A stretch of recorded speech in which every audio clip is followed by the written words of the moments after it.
Blink and it's gone. Hesitate and you're history. Gotta move, gotta move, gotta move. Oh, she lost. Unbelievable. This is women's speed chess. Oh my goodness! It's a collision of elite minds, a global showcase of brilliance under pressure. Wow. Beautiful checkmate there from Vaishali. Their precision, razor sharp. The attacks, blistering. The tactics, bold. And their tempo, lightning fast. 94 and mate. Ooh, make sure you do your tactics at home, boys and girls. 94, you win the queen. That's it. That's a match. Wenjun is the champion. The 2025 Women's Speed Chess Championship starts now.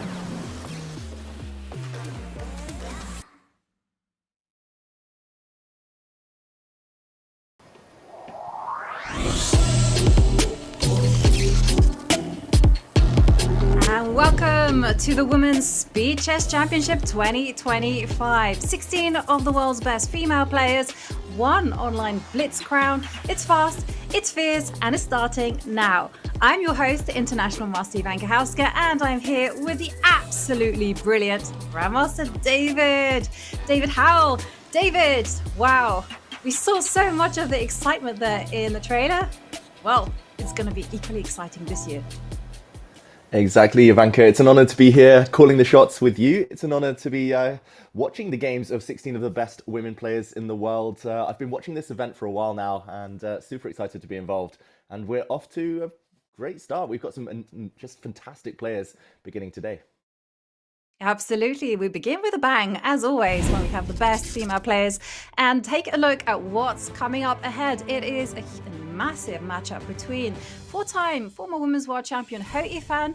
She's facing Karina Ambartsumova. And then we have another encounter, which I'm sure is completely mouth-watering. Vaishali Ramesh Babu playing off against the young Alice Lee. So I reckon fireworks all round, David. Definitely. The first match, there is a clear favorite as Hou Yifan steps into the arena. Such a big fan of hers, but Karina Ambartsumova is dangerous. I actually did some research into her before this match, and I found out she's beaten me online in Blitz on Chess.com, so she must be very, very good at speed chess. In the meantime, the second match, Ivanka, so close on paper. It's going to be so much fun to call that one. Absolutely. I can't wait. Two young contenders and, of course, former women's world champion against Karina Ambartsumova.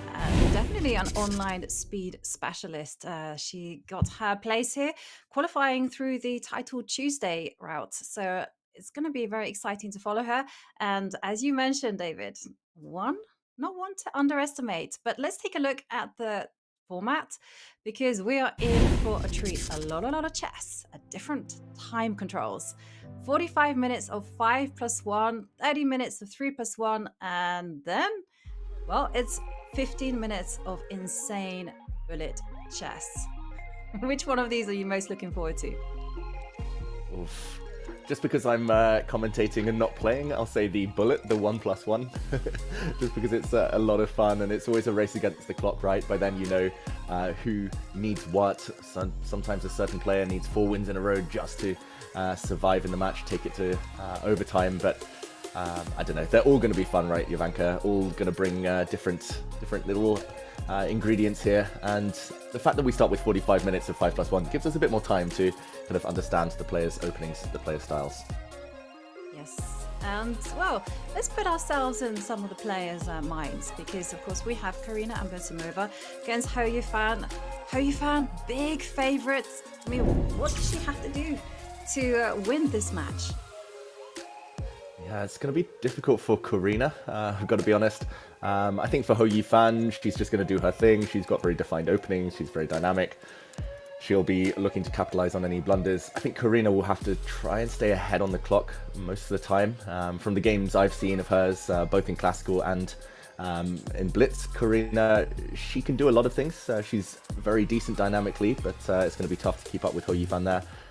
I think she'll have to be direct in the opening. She'll try to have to hit hard. She'll have to stay up on the clock, and maybe a bit of luck in there as well. How about yourself? How do you foresee this first match going? Well, okay, Hou Yifan is a massive favorite in this one. She's also been women's speed chess champion before in 2023. So I do suspect that it will be Hou Yifan's match. It will go in her favor. But on the other hand, you never know, right? Because this is one of the great things about Blitz. It's intense. If you lose, it's very easy to get tilted. And before you know it, you lost one game and then you've lost three in a row. And I'm especially thinking about the bullet portion where things can quickly spiral out of control there. So let's take a look at what the actual bracket looks like, the whole format of the event. This is the whole big picture, and there we can see we're beginning in the top right. So Hou Yifan and Ambartsumova, they are fighting for a spot in the quarterfinals, and they'll be facing off against the winner between Letije and Divya Deshmukh. But so many exciting players here. Yeah, what a mouth-watering tide that would be if we see Hou Yifan against Divya after Divya's recent successes. As you say, 16 just phenomenal players. Kostenyuk as well. Alexandra Kostenyuk faces Carissa Yip. And Vaishali against Alice Lee. I think that's already one of the most exciting of this round of 16, and we get that already later today. Wenjun as well, women's world champion, in the mix at the top of the top left of the bracket there. If you had to pick an early favourite, Ivanka, for this event, if you had to pick one or two players to watch, or maybe a dark horse, who would it be? Okay, so I have my dark horse sorted. She's Polina Shevelova. She got up to the finals last year. She knocked out Hou Yifan again last year. She's a very aggressive player, very tricky. So she is facing against Mary Arabitsa. So I'm expecting that one to be a big match, but she's my dark horse. Wenjun, she's such a favorite in my eyes, though she was so powerful last year. It was like she was unstoppable. She just won it with ease. Yeah, she just looks so in control whenever she plays. And in the meantime, I'll pick Divya as a bit of a dark horse, just because she's riding high right now, full of confidence, and can do anything on her day. A lot of fans cheering for her, that is for sure, as we see the other side of the bracket here. Yeah, she does have a tough pairing in the shape of Letije. So I will be definitely exciting to see how she progresses. But so much talent here. I can also see there on the bottom right, because Alexandra Kostenyuk, former women's world champion, facing off against Carissa Yip, who also won the Cairns Cup and got her first GM norm. And Katerina Lagno has always done well. She's facing off against young Polish star Alexandra Matsevskaya. Ivanka, I'm going to put you on the spot. What's the tougher half of the bracket here? Which is the tougher side? That left side of the round of 16? Or the one we've just been discussing? Oh, you know what? I was going to say the tougher one was on the right, but then now I'm looking at everyone playing on the left side. Bibi Sara Salbieva just became a grandmaster. Zujiner, she's very young, very, very good. Polina, Vaishali, Alice, it's... You know what? I can't answer that question, David. I'm sorry. Tough. They're both horribly, horribly tough. I couldn't resist. Sorry, Ivanka, putting you on the spot. I'll say the right side of the bracket was the tougher one, just because I don't really see any real underdogs there. But I guess we'll find out if we're correct in a few weeks' time. Yeah. Well, let's have a look at the format of this event. It is a single elimination bracket, so that means if you lose a match, that is it. You leave the competition. 16 players. 8 of them have qualified via Title Tuesday. The leaderboard there. Alexandra Goryashkina was invited. She did qualify, but she declined to play. So as a result of that, we have someone else. I can't quite remember the top of my head who has been invited in instead. And then 8 players directly invited. Yeah, I believe it was Bibi Sara potentially who stepped in as a replacement there. As the 8 invitees are of course fantastic players. But then again, the players who qualified through Title Tuesday, they'll be riding high on confidence. They're match fit, I'm going to say. They've been playing a lot of Blitz over the last few months. So yeah, I think those online speed specialists will have a thing or two to say against their higher rated opponents. And today, Hou Yifan, Ivanka, she's been playing a bit more recently, I'm going to say. She played in the World Rapid and Blitz Team Championship in London. She looked in decent shape there. But I think just the fact that she's back at the board here online, it's just really nice to see. I was scared for a few years that Hou Yifan had fully retired, but nope, she's back and means business. Yes, it's very nice to see her back on playing chess. But I would say one thing though, there's a big difference between playing over the board chess and online chess. For starters, you need to be very skillful with the mouse. You need to be quick. You need to have your wits about you. And you also have to be insanely calm when the clock is ticking down to those final seconds. Whereas in over the board chess, you have a lot more psychology at play, I would say. You can at least eyeball your opponent. Which do you prefer? Do you prefer the mind games, the death stares, or do you prefer the good old mouse skills? Yeah, well, I'm old-fashioned, so I kind of more used to playing over the board chess, but I can tell you that it's a lot calmer to play online chess. Mhm. Somehow or other 20 seconds doesn't bother you, but it does bother you when you're sitting there looking at your opponent. It's very hard to stay calm. And hopefully the players will be ready. And there we can see that Karina Ambartsumova and Hou Yifan, they are camera ready and hopefully should be providing us with some moves very soon. Yeah, the dark shadow of Hou Yifan about to make her first move in this game. I do believe that there are some internet issues, so we'll see if we can get pictures improved soon. But looking very ominous, looking very scary there, Hou Yifan, as if Karina's task wasn't already cut out. And we have liftoff, Ivanka. Game one of the 5+1 portion, and it's the Italian game. It is so there we see Hou Yifan with the white pieces. Well, she's staying true to her form, right? She very much favors this type of position. She keeps things flexible. And I like to see that Karina chooses the more aggressive development with the dark square bishop out to c5. Yeah, and these positions super flexible. Hou Yifan, this might be a taste of what she's got in store for the rest of the day. From my experience of watching Women's Speed Chess Championship, the kind of the main Speed Chess Championship, is that normally players they pick like two openings. They have kind of an opening they stick with stubbornly, consistently, game in, game out, and they try to test their opponents. Wow, G5 on the board. They also have a backup opening if things go wrong. But look at this, Karina, not backing down. Pawn to g4, the blue arrow appears already. That's not me. That just shows that this is the best move according to the computer. Very logical follow-up as well, showing she has no fear, Ivanka.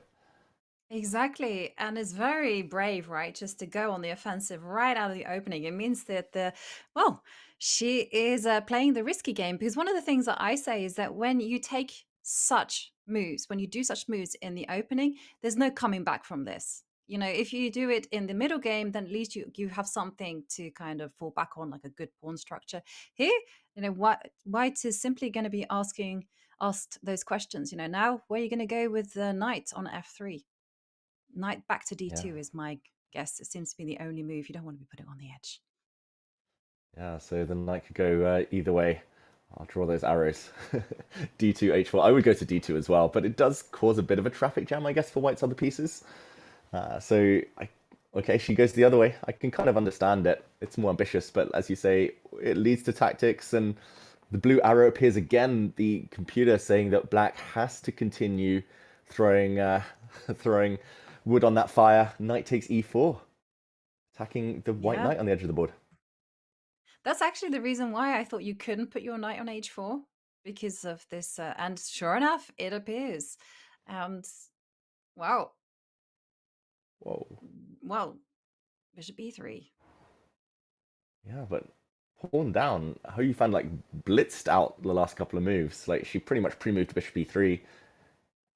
I mean, a pawn is a pawn, Ivanka. I know I'm greedy, but that can't have been part of Hou Yifan's plan, surely. Maybe she just got scared of the attack and thought, okay, better to simplify, ward things off. And I mean, this is a fantastic start to the game for Karina, surely. It is. She's a pawn up, but I mean, I guess Hou Yifan is just saying where you're going to go with your king. And well, Karina say just going to live in the middle of the board. I'm just going to, I'm just simply going to go h5 and not focus on development. But okay, this is interesting. I guess how you can just like jump in with a knight to d5, or maybe just build up the tension. b4.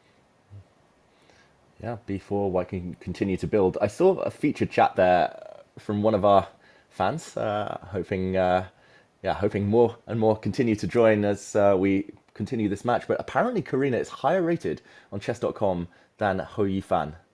That is insane. And thank you to SLK Chess for that little stat that I was unaware of. That's very impressive if true. Yeah, I'm skeptical. Maybe Hou Yifan just doesn't play so much online, but either way, that does back up the fact I was saying earlier. Karina is a beast. She plays a lot of blitz games. I found out I had like a 20-game marathon with her one session. I didn't realize it was her, but she plays a lot. And there you go, Yeah. b4, as you predicted on the board. Exactly. And well, Karina making some very fast moves, right? She's not flustered whatsoever. She's just simply just maneuvering the knight, getting ready to boot that bishop away from d5 at the right time. Go c6, rook a8. Somehow the black king is still making me nervous. Yeah, I guess it can castle kingside. Like c6 is a big threat, as you say. So the blue arrow appears saying white should play c4. I'm going to say that's not super obvious, just because it looks like your bishop's kind of getting trapped on d5. But I guess you're always trading on e6. I think it's safe to castle for now, with black in the near future. I don't see white attacking that side anytime soon. But definitely pressure on Hou Yifan, and she's feeling it on the clock. Huge think there before she takes bishops, given a question mark. Which way would you take back, Ivanka? And with the f pawn, don't hate me. But I want to dominate the knight on e3. I want to stop it from going to d5 and f5. And then, I'm happy with castling kingside. But okay, she takes with the queen. I can never hate you, Ivanka. Never, ever. And F takes would have been my call as well. Open the F file, control squares, free the knight. A bit of an odd decision not to take with the F pawn. But, okay, there we go, B5. Yeah, okay, there's no threat. So To take or not to I guess take. that she's... Yeah, this is... Maybe you should take, actually, and then castle. I'll trade off rooks first, and then castle, and then kind of hold the queen side. But, okay, rook a8, very natural, getting the rook back into play. But what is white going to do? c4, knight d5? Yeah, starting with c4 makes a lot of sense. Throwing the knight into d5 a bit later, maybe. I mean, so far we've learned that Karina is fast. Like, she's kept up pace on the clock. She's not scared to go aggressive in the opening. But yeah, I think we'll learn a lot in this ensuing time scramble. 1 second increment is not a lot. So Hou Yifan can't really afford too many long thinks. c4 looks like a natural follow-up. She might be thinking of taking on a6 just to open up lines, but I don't think white's really quick enough. Got to do c4. Just got to move. Yeah, keep building the tension. Okay, she takes on a6. I must admit I had written off that move because I thought black just recaptured with a rook and then castle kingside, and then black has a target. But perhaps the position is so dynamic that these positional considerations don't play such a big factor. Okay, a5. Nice. b7 is now a weakness. Yeah, I've played Hou Yifan quite a lot back in the day, and if you give her an option of playing a move like c4, positional, solid, she'll always say no. She'll go direct. She'll be like, no, b takes a6. I'm going for b7, creating a threat. The white queen gets in the way. There was a question mark given to black's move. I think it was just because white should have been getting on with it, like queen b1. Should have been attacking the b7 pawn already. But Hou Yifan, very sensible that she uses her queen from this angle instead. So b6 won't be available. Rook might come to b1. I think Karina should have just castled rather than playing king f8. Just saved a move. And black now might be a bit slow getting her rook on h8 into the game. Yeah. And well, the king walks its way around to g7. And wow, rook to b1 given a question mark. And the evaluation bar kind of crept up in Black's favor. I wonder whether that was just because you can just double. Exactly. Like the rook coming to h8 would have been from h8 to a8 would have been my bet as well. I think we'll ignore these question marks for now. It's changing the evaluation by like 0.2 every time. It's not like a game-changing blunder, but it does feel like it's territory that, I don't know, someone's going to go wrong. Who do you predict it's going to be to make that final question mark move, Jovanka? Well, I'm looking at the time. Well, 1 minute and 23 seconds ticking down for Hou Yifan. It's anyone's game. It's still a position where all three results are possible. I think Black won't be able to rest easy until the king is safe or they've made some trades. And the rook a8 makes a lot of sense. The knight to c6 is coming. White has good pieces, though. The knight is ready to jump into f5. Yeah, White's knight is ready to jump if the black piece ever moves. I really don't understand rook a4, though. Like, I guess she wants to... There we go. I was going to say, I guess she wants to slide across to b4, but she's giving up the a pawn. If anything, White's king might be weaker here, Jovanka, on the back rank. And this is a nice move. Rook c5, like tying everything together, just focusing in on the c3 pawn. Hang on. Oh, I was a bit excited there because I was thinking about queen takes b3 and all kinds of back rank issues, but no. No, rook a4, attacking the e pawn. Like, she's played almost a perfect game, I'm going to say, Karina. Like, it's beautiful chess. Still needs to win it, though, a pawn up. I would probably be wanting to get the rooks again on the a file. Try and come through. Try and come down. But she's pawn up, 20 seconds up. 48 seconds against 28 seconds there. And yeah, slow Iran saying that Hou Yifan had some practice at the Big Team Rapid thing a few weeks ago, but online chess, as you said, Jovanka, different kettle of fish, and this just looks great for black. Pawn up. Yes. Yeah, it's like somehow there's a big difference when you see the board in 2D as opposed to 3D. And it's a completely different skill set. Queen to c2. I see how you found just repeating queen moves. Didn't it move from queen e2 to queen c2? Do you think Karina will try to push? Rook a6. Oh, We no. might see a repetition. Yeah. Oh, she's offered a draw here. She's repeated, Karina. Why? Why? She was a pawn up. No risk at all for black. She could have moved her king, waited a move.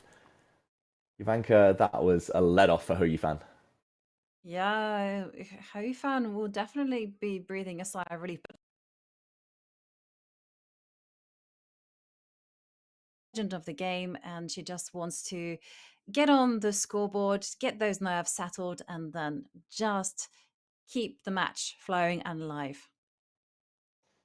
Yeah, I don't know. I'm not a huge fan of that decision. I think especially as an underdog, against these top players, you have to show zero fear.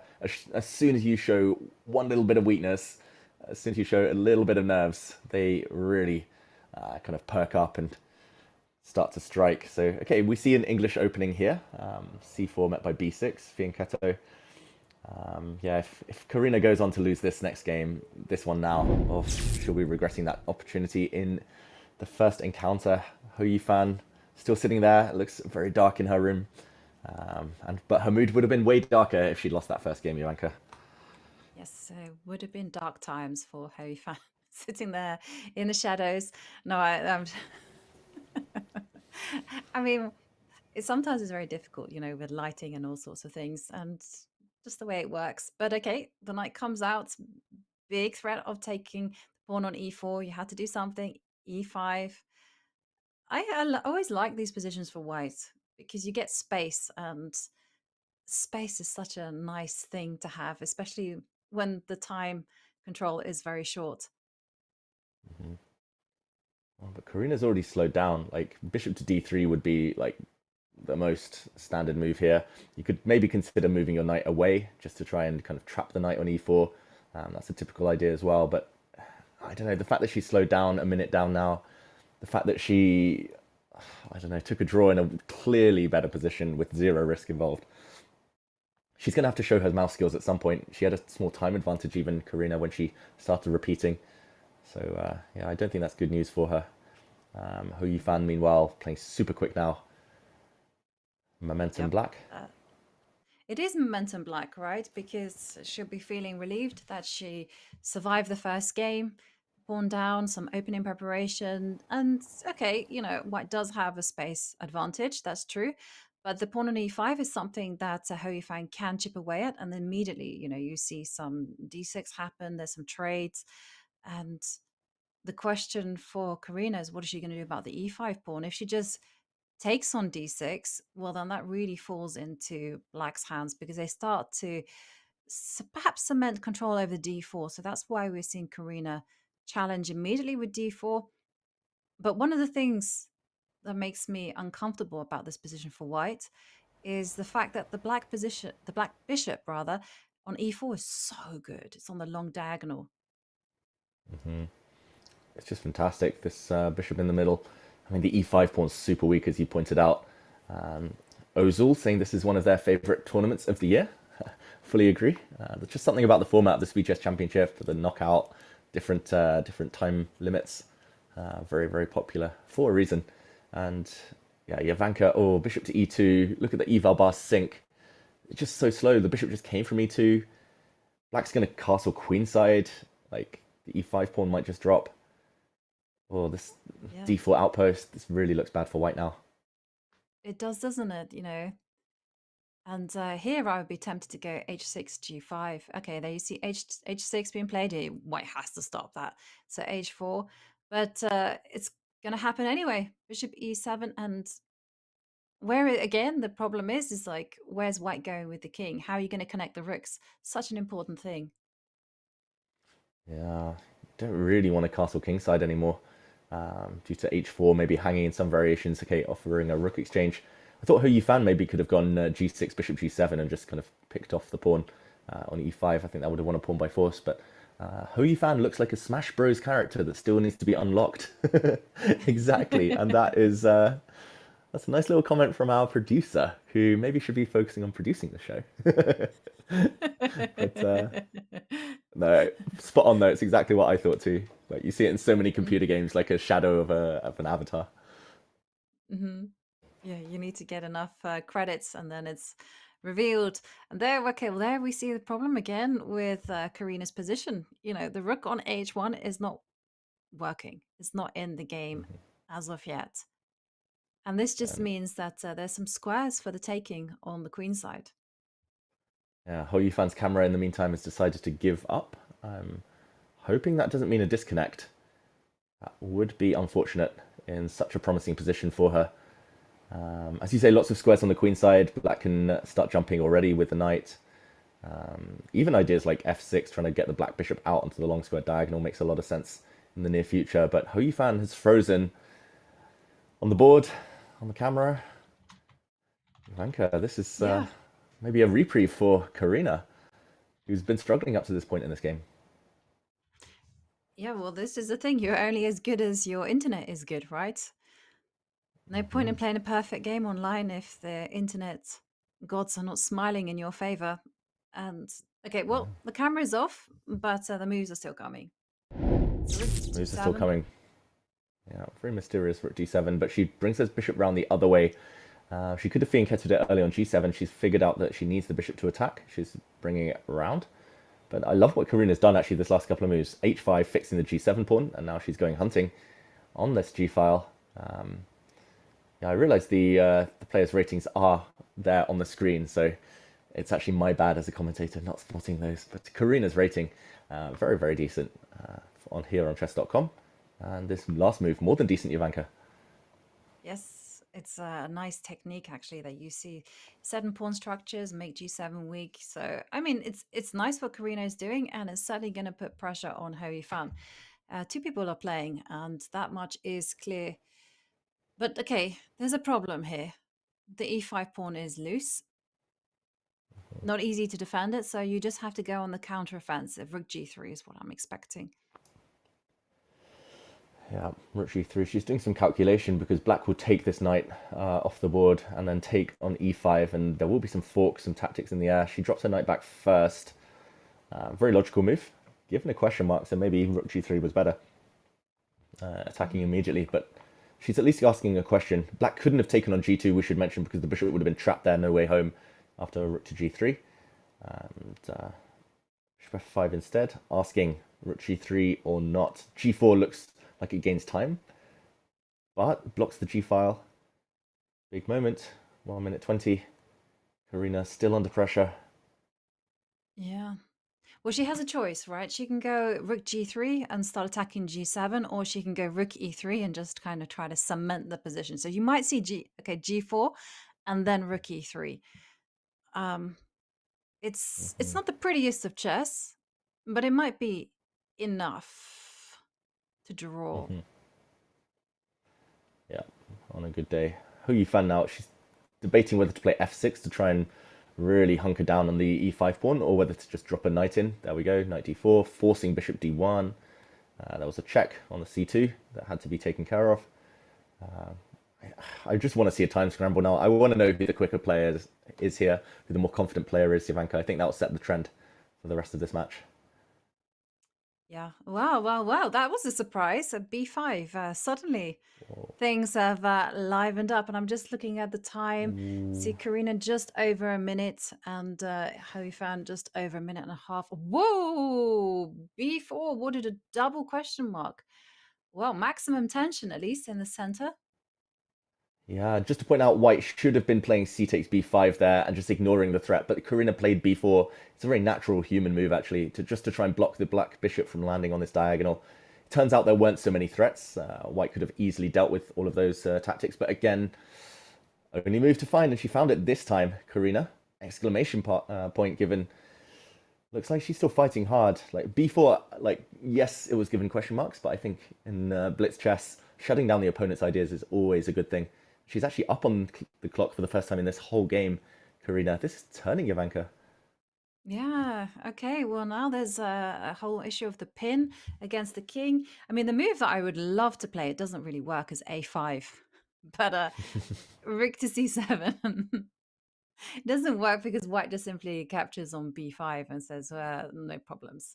But okay, rook to c7 and now a5 potentially in the air. Yeah, maybe a5. There's so much to calculate suddenly with all these pawns looking at each other.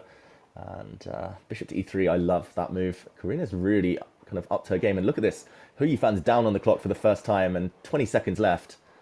Under 20 seconds now. She retreats her knight. That just feels a bit wrong for black, but she is hitting 2 pawns on b4 and e5. How to react? Yeah, well, as Sanjay Bantley says, it will be an attacking game. It absolutely is a lot of decision now for white. Take on b5. Do you go f4? Take on c5. Okay, this one I wasn't sure of because bishop a5 and the black bishop has been activated. Rook c1. Well, you can't really go to any other square with a rook. Ooh. Ooh. Ooh. Huge blunder. She's dropped the c4 pawn, and that pawn is not stopping anywhere. Not stopping on c4 anytime soon. There's some action on this diagonal. c3 played. Okay, she's fighting back. She's hitting the bishop, so if there is a discover check, white takes on a5. Bishop d3, though, might be the clincher. There we go. Landed by Hou Yifan. She's worked the tactics in her favor. Karina cannot allow Hou Yifan these one-move tactics. Like, oof, white's piece is clumsy. Yeah, and okay, bishop takes the knight, and just seconds left on the players, and knight takes. Okay, the players just got no time to calculate everything. Everything here is just played by instinct, and Karina fighting hard to stay alive in this position. Karina fighting hard, but Hou Yifan getting really nervous visibly here. Look at that black bishop's retreated so far. She's landed a check. She can take the g4 pawn. Okay, a5, a bit of a random move. Now more pawns dropping. Hou Yifan mopping up now. She's 4 pawns up. That was in the space of like 4 moves, 4 pawns dropped, and Karina leans back. She's going down in this game. Hou Yifan can pretty much pre-move now. This is where the 1 second increment is so useful, Ivanka. And there we can see results. Yeah, it all kind of collapsed there in the scope of just a few seconds for Karina. Suddenly, Hou Yifan, like the hungry hippo, she just took all of white's pawns. And well, no time to rest because we're now already on to the third game. And so far, it's a repeat of the first encounter. where Karina very quickly threw some pawns forward on the king side. I'm going to say that time scramble taught us a lot. Like Hou Yifan started it, like she spent a long time and started retreating, but ultimately she was always in control. Karina did collapse a bit as soon as the clocks ticked down, although she was in a difficult position to start with. And here Hou Yifan is probably not going to play the move knight to d2 because that allowed black to start pushing pawns in the previous game. And there we go, she switches it up, b4, creating some action on the other flank before black gets going, and this time trading bishops. The bar sinks though. I've looked at these lines a bit, and like if you don't kind of know exactly what you're doing with white, then it is a bit scary. Facing the black pawn storm, g4, knight goes back. Yep. Bishop And takes bishop. I'm expecting bishop takes bishop, and what I like as white is to kind of go immediately on the queen side. Okay, so yeah, we see that there's a question mark being awarded to h5, but I'm assuming that's because you can probably take the bishop, and either you're going to be breaking out in the center with d4 or just seizing as much space as possible on the queen side. Yeah, she should just take those bishops. Like it's well known as black, you never want to allow bishop takes a7, which she allowed in the previous game as well. Because after you take with the rook, you lose a tempo. Essentially, you have to retreat that rook a bit later from a7. You can never castle queenside. Not that you necessarily want to, but you lose a big option. Like, just take on e3. The computer's screaming for it. Bishop takes e3 here. The white rook on e3 is going to be clumsy as well once it gets there. So, bit of a missed trick if they don't go for it. Okay, f7 is hit, so I'm expecting black to react, castle or move the rook. Yes. Although it is possible, as the computer's indicated, to take the bishop, and, well, rook, I don't like rook h7. I don't like it at all, because king safety is such a big deal to me. And here, where is the black king going to escape? Because literally white can go bishop takes bishop, rook takes a7. Well, it's a beautiful case of symmetry, right? With rooks on a7 and h7 out in the opening, but the black king ain't happy. Yeah, it's like one of those standoffs where both sides have got their hand on the gun and they're like, no, I don't want to shoot yet. I'm not going to shoot. And eventually bishop takes e3. I just love that symmetry you mentioned. Rook on a7, rook on h7. That would have been nice. But okay, this was Hou Yifan's idea. F takes e3, but I don't know. Rook on e1 is not happy about that decision. The knight on f1's not happy about that decision. I'm very, very surprised. I've got to say, Ivanka. Yeah, I was expecting the knight to take on e3 and start eyeballing the d5 and f5 square, but okay. c3, I mean, this position is pretty wild. It's very unconventional, at least, and that's going to force the players to actually burn some time on the clock, just figuring everything out. Because they've kind of basically taken the opening rule book and just thrown it away. Exactly. Don't try this at home type of chess. And the Italian, it leads to these types of positions where like every move looks roughly the same, or it shouldn't change the evaluation that much. But ultimately, we've seen a few misses. That was all to do with the bishop tension. Like white should have taken, black should have taken. And now we see Hou Yifan losing even more time with her queen because the white bishop was about to get trapped on c4. And now d5 is in the air, but you don't really want to open things up while the black king's still sitting on e8. So locking things down. Yep, I'm not predicting any of the moves, I must say. I love a5. I love this whole threat of d5, but my instincts are going, go king f8, king g7, rook g7. and only then do you go d5. But here, the players are just being a lot more aggressive, a lot more incisive, and perhaps this is exactly how you should be playing it when you are playing in blitz chess. You don't have to play perfect. It's good enough to just take your opponent into a street fight. Exactly. I mean, this opening's been a huge success for Karina. In game 1, she was just totally winning. Pawn up. Game 3 now looks like a decent position for black. Hou Yifan puts her rook on b1, but that's not going in anywhere anytime soon. And yeah, I like your maneuver as well. Just get the black king slightly closer to safety. Just put it in the corner and then decide what to do later. Knight on f1 has been dominated by pawn on h4. I like that too. Maybe knight g6 at some point. Just to keep a time advantage. Okay, now king f8. And it's certainly a move that gets my applause. Get the king to safety. and only then bishop 18. But I mean, this kind of position for white is actually really difficult because you want the knight gone from f1, actually. In fact, you would like it anywhere other than f1, and then you can go rook f1, queen f2, or double up on the f line with the rooks. Anything that's very clear. Yeah, I like your move knight d2. Like, I was actually expecting it earlier. Right, rook on f1 clearly could be improved. Maybe rook e2, rook f2 or something like that as well later. Although, got to watch out for g3. Players maneuvering. Slightly surprised you didn't play bishop e6. Like knight b6 is now on the radar. But okay, still looks like a very well played game so far by Karina. Still got everything covered. What do you reckon, David? We're going to see rook a7. Yeah, go on. Symmetry. Put those rooks on there. Beautiful. There we go. Rook a7, rook h7. Who needs who needs to look at anything else? Hou Yifan has to take that bishop. Yeah. It's the new normal, exactly. Okay, who do you pick here, Ivanka? Whose position is easier to play?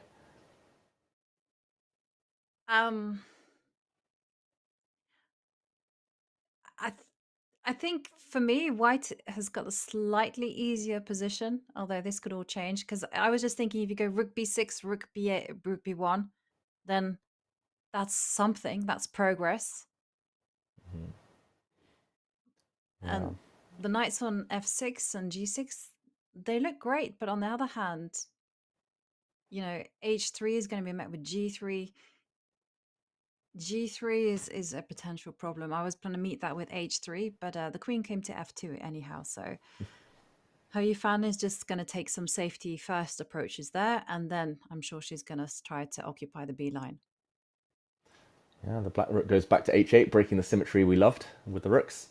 Now knight d2. Like, although the eval bar at least a moment ago was saying black was better, I actually agree with you. Like, it's easier to see white moves. Like, the white pieces on the f-file now stacked up, like knight c4 coming, rook b6, as you mentioned. Like, as long as Hou Yifan doesn't blunder into any, like, g3, open the king side, checkmate the white king ideas, then it looks like she's doing very well. Turned it in her favor on the board and the clock. Rook c7 looks necessary now. Yeah, rooks. Yes, somehow the knights are not working, especially the knight on g6. I mean, it's covering for the king, but it's not involved in anything proactive. Yeah. Karina does look visibly nervous as well on the camera. She's going for it now, though. I quite like g3 at some point, given a question mark, but the idea is clear at least. She wants to open the h-file at the cost of a pawn, and she's going for checkmate. Checkmate does end most games. So, okay, hitting the queen. I like this, Ivanka. I like this. I just liked checkmate ends most games. There's flagging as well. There's other ways to win. Queen g5. Queen g5, yeah, exactly. Queen g5. Oh, well, got a threat. Yeah, I like this. This is really scrappy, but it's good, right? It targets e3. You suddenly white has to be worried about problems down the h line. It's how to handle this. H takes g3 is the biggest threat of all, because then black's threatening, I mean, not only queen h4, but rook h1 check immediately, then putting the queen on h4. I mean, Hou Yifan, I would be wanting to get those queens off as soon as possible. So knight f3 comes to mind, rook f5 comes to mind, just to do something, kick the black queen away from the defensive g4. But she's calculating something. She does play the most natural move, rook f5. Now, oh, Karina there should have actually kept the queens on. That was tricky. I don't blame her at all for what she's done, but maybe if we just quickly show, now it's all in white's favor again with the queens off, no checkmates. But if we just go back a couple of moves, Karina here should have played the blue arrow move, queen to h6, only way to keep the queens on the board, because dropping the knight now would have actually allowed you a counterattack, hitting the king, and more importantly, hitting the rook on b6. Maybe there's even some checkmating ideas, like king moves h6, g3, and you come in. This just looks very matey. So Karina, I understand why she had to, well, she thought she had to trade queens because she wanted to defend her knight, but ultimately missed opportunity. Queen h6, and it could have been anyone's game. Like, ideas of coming in, e3 still hit. This is what scared Hou Yifan, definitely. But sorry, after queen takes e3 instead, if we catch up with the game, Jovanka, this ending looks very one-sided now. White is a pawn up, and more to boot. Yep. And the bishop on a2 is a sleeping dragon, right? It's going to come into d5 and rook d8, given a question mark. Again, as you mentioned, knight coming into c4 takes on h4, okay. But Karina, just 16 seconds left on the clock. She's unfortunately going to get beaten back. Yeah, 2 pawns down now. Hou Yifan, it's clear her strategy is just to be the accountant. Earlier, she was 4 pawns up in the previous game, now just 2 pawns up. She's just trying to grind things out. And now 3 pawns up. Karina not landing any blows. No tactics here. And if only there were a black pawn on h5, the white king might be in some danger, but as it is, the white king is perfectly safe on h3. And I mean, there's no hope as well, because now the knight is being chased back to the edge of the board. And the only hope that black is depending on, rook h5 coming. And yep, with checkmate on the cards, Karina resigns. So that's a 2.5 in favor of Hou Yifan. So he seems to be following a pattern. The game's very, very, very tense. And then when there's no time on the clock, Karina somehow just makes inaccuracies and the position just falls apart. Yeah, it feels like she's maybe not trusting herself at the moment, Karina. Of course, it's hard as a big underdog, but like game 1, taking a draw in a winning position, she could have gambled there. Like, you're not losing much in the first game of a match by kind of going for it. Game 2, she actually equalized. It was very, very level, but then started retreating all her pieces in the time scramble. 4 pawns down, resigned. This last game could have stayed on the attack. Traded queens, 4 pawns down, resigned. It's early days though, so still time to come back. I think she'll fancy her chances at the quicker time controls anyway, Jovanka. Yeah. Well, this reminds me, a long, long time ago, I was studying some like how to play blitz, and it was like it's easier to attack than to defend. And I think you always have to kind of remember those kind of little things. Bishops, so good on, especially when you have no time on the clock. Knights are crafty, but bishops are much better. And here we see that Hou Yifan, she's just keeping things tense. D6, Keeping E6, no confrontation. It's a kind of trademark from Hou. Whenever I've played her, she's always tried to, keep the tension, keep the flexibility in the position, and wait until white has committed themselves to a plan. Yeah, and Karina locking up the center. This is a very typical kind of English opening. Looks like a closed Sicilian, just with the colors reversed almost. Everything fianchettoed. White's knight will come out. White will start pushing it on the flanks at some point. Hard for black to break out in the center meantime.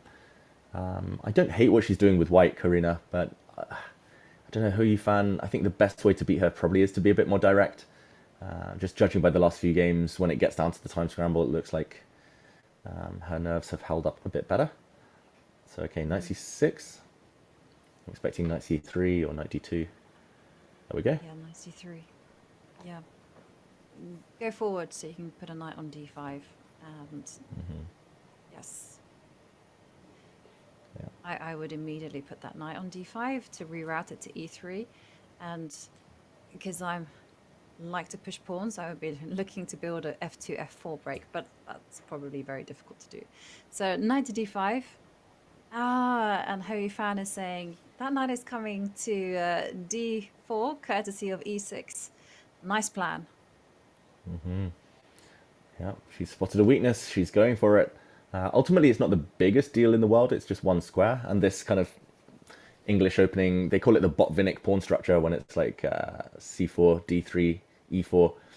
Normally, you're just very happy to allow a piece to land on d4 as long as you can take it off the board. It's just preventing the opponent's pawn breaks is the key. Queen d2. Bit indecisive. The queen could have gone there a few moves ago.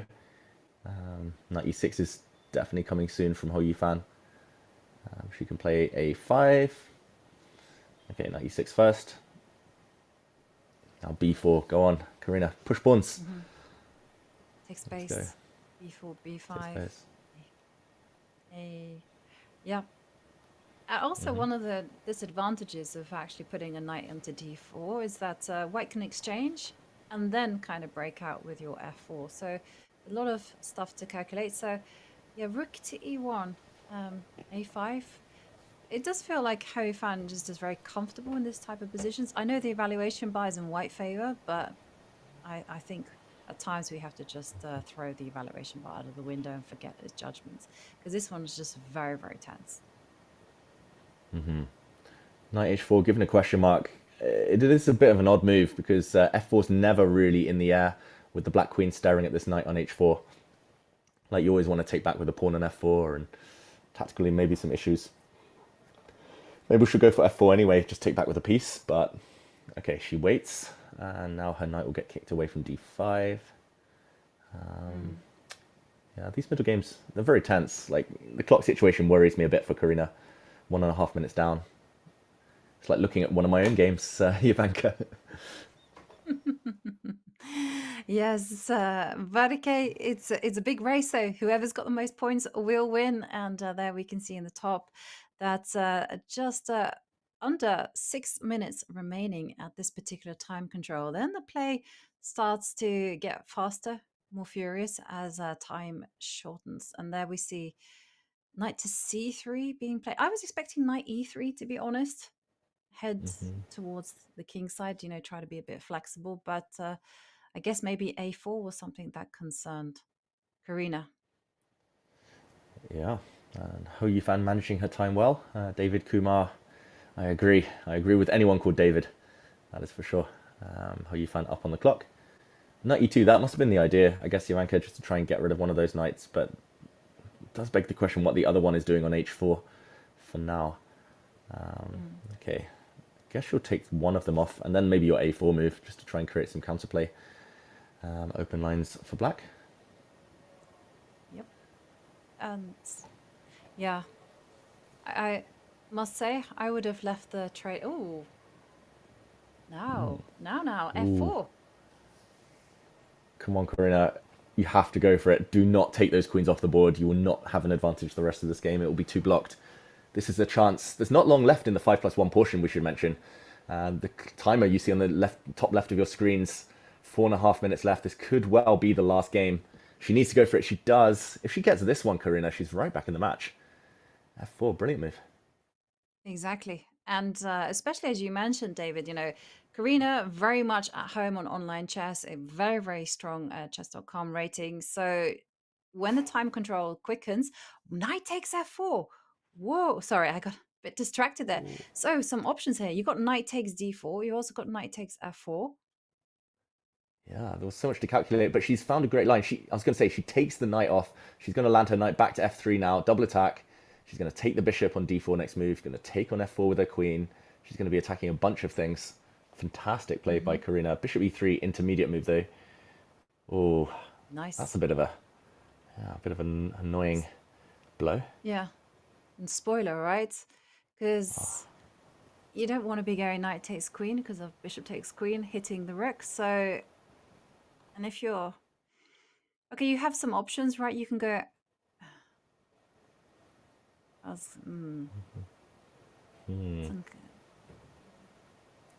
guess you could go queen e2, queen c3. Yeah. You can move the queen, but suddenly when the black queen moves, like, black's a pawn up. Oh, I missed bishop e3, I must admit. That's a difficult one, but Hou Yifan, she's so tactically sharp in the clock situation.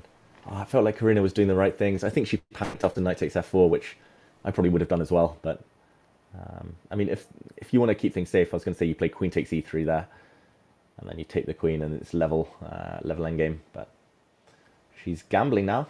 She doesn't want an equal endgame. Yeah, but she doesn't have too much time on the clock. Look at that. Karina there with just 30 seconds, and the clock is ticking down. And now queen retreats. And the question is, how is white going to put pressure on the black position? Because you take the pawn, bishop takes pawn is going to be the nice recapture. And there's no dangerous way for white rather, to attack the bishop. And there we see, now, okay, now I'm expecting Karina just to push forward, lock the light square bishop out of the game. Yeah, but the problem is she's locking her own light square bishop out of the game as well. Now black has a beautiful e5 square under lock and key. It's not going to be easy for Hou Yifan to kind of convert this. Black's extra pawn is in front of her king, so she can't really push it anytime soon. But yeah, if white would kill here for a dark square bishop of her own. Imagine a white dark square bishop. Oof, that would be so beautiful. But there we go, bishop round to c8. Yeah, but I'm concerned about the clock situation because Karina just 10 seconds left. Okay, she is getting that 1 second time bonus per move, but it's not a lot of time. And Hou Yifan has lots and lots of times. In fact, she can literally wait it out. And this would be the last game in this particular time control because you can see in the top left, only 1 minute and 23 seconds remaining. E5, okay, this is nice. This is a nice mix it up move. Yeah, it's the last roll of the dice by Karina, but playing this move when you have 5 seconds left on your clock, she needs something now. Is she going to sacrifice? She is. It doesn't really work, though, I think, at the end. Black can just happily take everything because white will land a check on f7, but ooh, d6. Nice move. Missed that one. But, I was going to say, if you take... Yeah. Go on, Jovanka. Yes. No, sorry, I was gonna carry on. Oh, no. I think she can just take everything, though. It's just one check on f7. The king hides in the corner. Yeah, I agree. But it's the kind of move that does make someone nervous, right? Because no one likes an enemy queen sniffing around your king. So I agree, it's just a check, but also there are kind of issues such as you can't take the rook for white. That's a problem as well. You can't take the rook on a8 because suddenly the white king is in tremendous danger. And yeah, there you see, very cold-blooded from Hou Yifan. Take up everything. Yeah, why would... I don't understand why you would start with rook takes e5 there. Like, you could have started with queen takes f7 and then gone for rook takes e5 ideas. Kind of the ideas to lure the black rook away from defending a8, but... Okay, Hou Yifan misses the way forward. And suddenly it's, again, game on. Or at least it looked so for a move. Bishop takes a8 was apparently the bad one, but now 2 pawns down again. Oh, Jovanka, it's just the clock situation. Nobody can play this with 2 seconds left. It's hopeless now. The rook's coming to d2. Yep, and black is in full control. Apps, and that's a nice shot. H pawn falls, and the white king is just completely helpless. And that was the final game in the 5+1 portion. So let's take a look at the results so far, and there you can see it is 2.5 half. I believe that was Hou Yifan's third win, so maybe we'll get that updated in a moment. But yeah, either way, Karina struggling. There we go, 3.5 to half. Karina just struggling to keep pace on the clock in the last couple of games. And Hou Yifan ruthless. You've got to say, Jovanka, once she's got a chance, she's just collecting all the pawns. And she's riding out the storm, riding out any attacks. Looks very much in control. Yeah. So who's impressed you the most with the play? I mean, Hou Yifan has an impressive lead, 3 points. But the games have been very, very close, full of tension. And at moments, it has looked like things could swing in Karina's way. Yeah, I don't think Karina needs to switch up her openings at all. Especially with black, she's been very successful in the opening, getting advantages against Hou Yifan. With white, these English openings, if she handles them a bit quicker, they're giving her a decent platform as well. Ultimately, though, so far we have learned that the time scramble, Karina is not quite as quick or sharp as Hou Yifan. Understandably, not many people are. But she needs to keep a bit of time in the bank and just not be afraid to keep on attacking, never back down when it comes to those crazy middle games we've seen. But there we go, Hou Yifan in the lead and hoping to continue that trend as we enter the second portion in a few minutes' time. Exactly. And there we see, well, it's been a very tense match so far, as we keep saying. But we heard David's thoughts, but Burgerbot, what do you think of this match so far? I like my burgers how I like my chess. Well done. You can challenge me. Yes, I like to eat everything in the way. I like that little burger bot. But, well, we've seen there the 5+1 portion. We're going to go on a break, and when we return, we will see what happens when the time gets slashed and the pressure gets increased. Stay tuned.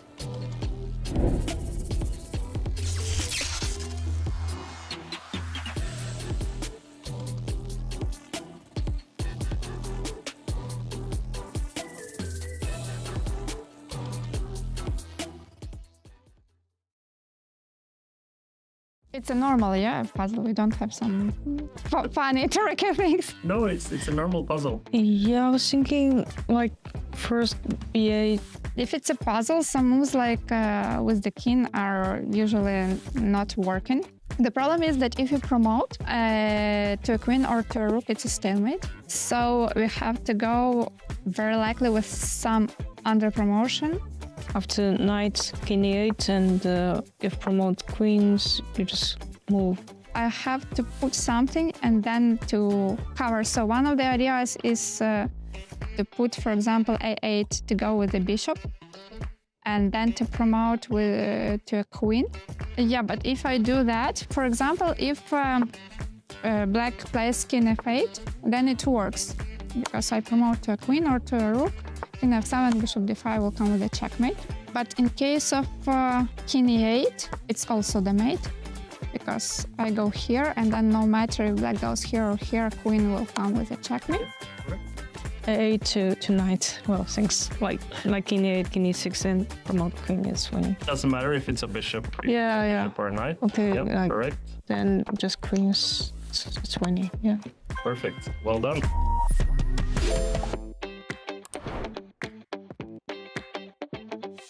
I'm literally just a few minutes away from boarding my plane to the US. This is going to be the start of my chess journey. Look at this! The skyline of New York. Hello, nice to meet you. We have an 8-year-old who's #1 in the country. I lost both games to these 8 and 12-year-old kids. I'm gonna play against a prodigy kid. You're a comedian, right? Yeah. That's really cool. No one's perfect. Keep spreading the world and the knowledge. That's my take. Charlotte has one of the best chess centers in all of the US. I am playing against Dina Belinkaya. Honestly, this feels like a world championship match.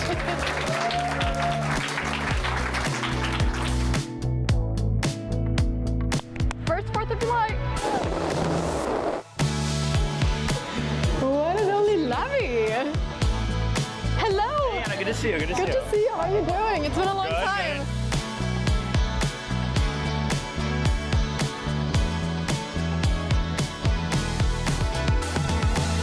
If you're a chess player, this is the place you have to go to. Hello. Grandmaster Fabiano Caruana, one of the best chess players in the world. This is Jasser Sarawan. He is an absolute legend in the chess world. We are right now in Utah. I am right now standing just a few meters away from the headquarters of Chess.com. Good luck, everybody.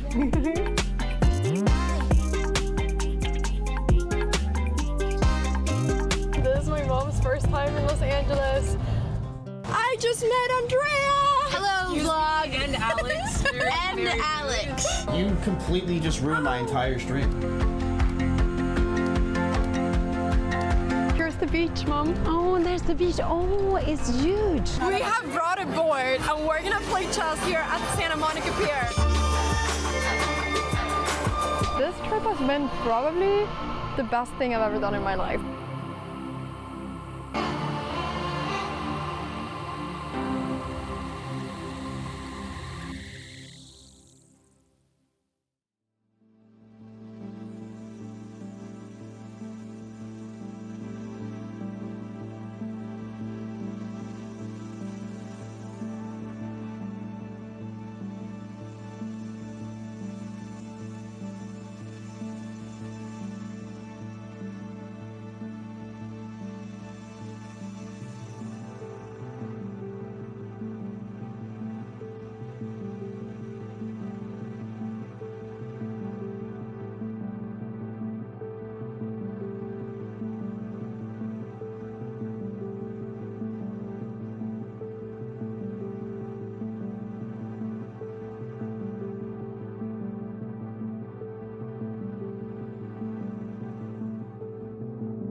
with more of the high-stakes blitz action. That is the WSCC, the Women's Speed Chess Championship.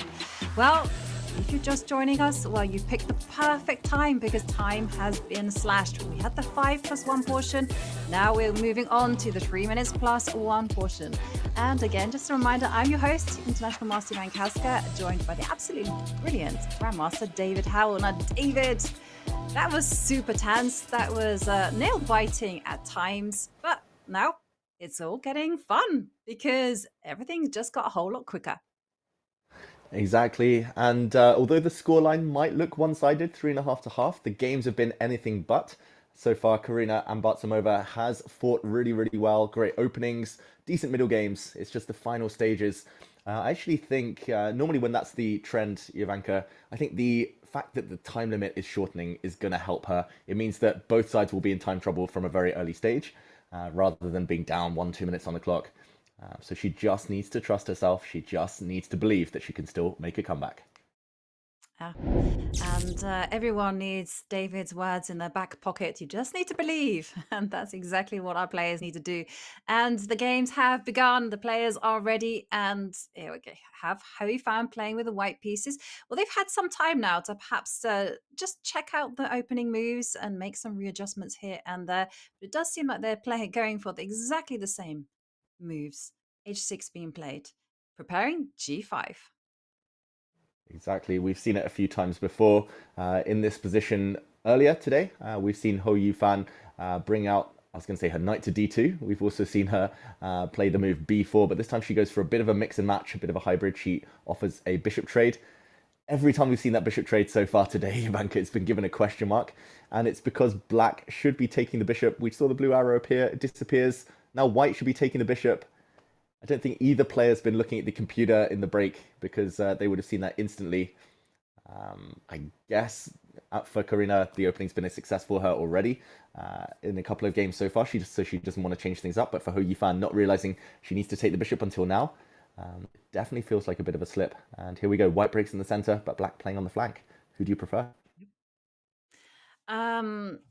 Well, black has been very gung-ho with this strategy because, right, there's no working back from this one, right? The black king is going to be in danger once the position gets opened. So my answer is going to be white because I feel like white ultimately hasn't done anything wrong. Black is just playing the high stakes game. And talking about that G3. Okay, first up, some calculation. Take the pawn with the F pawn and then capture it with the knight.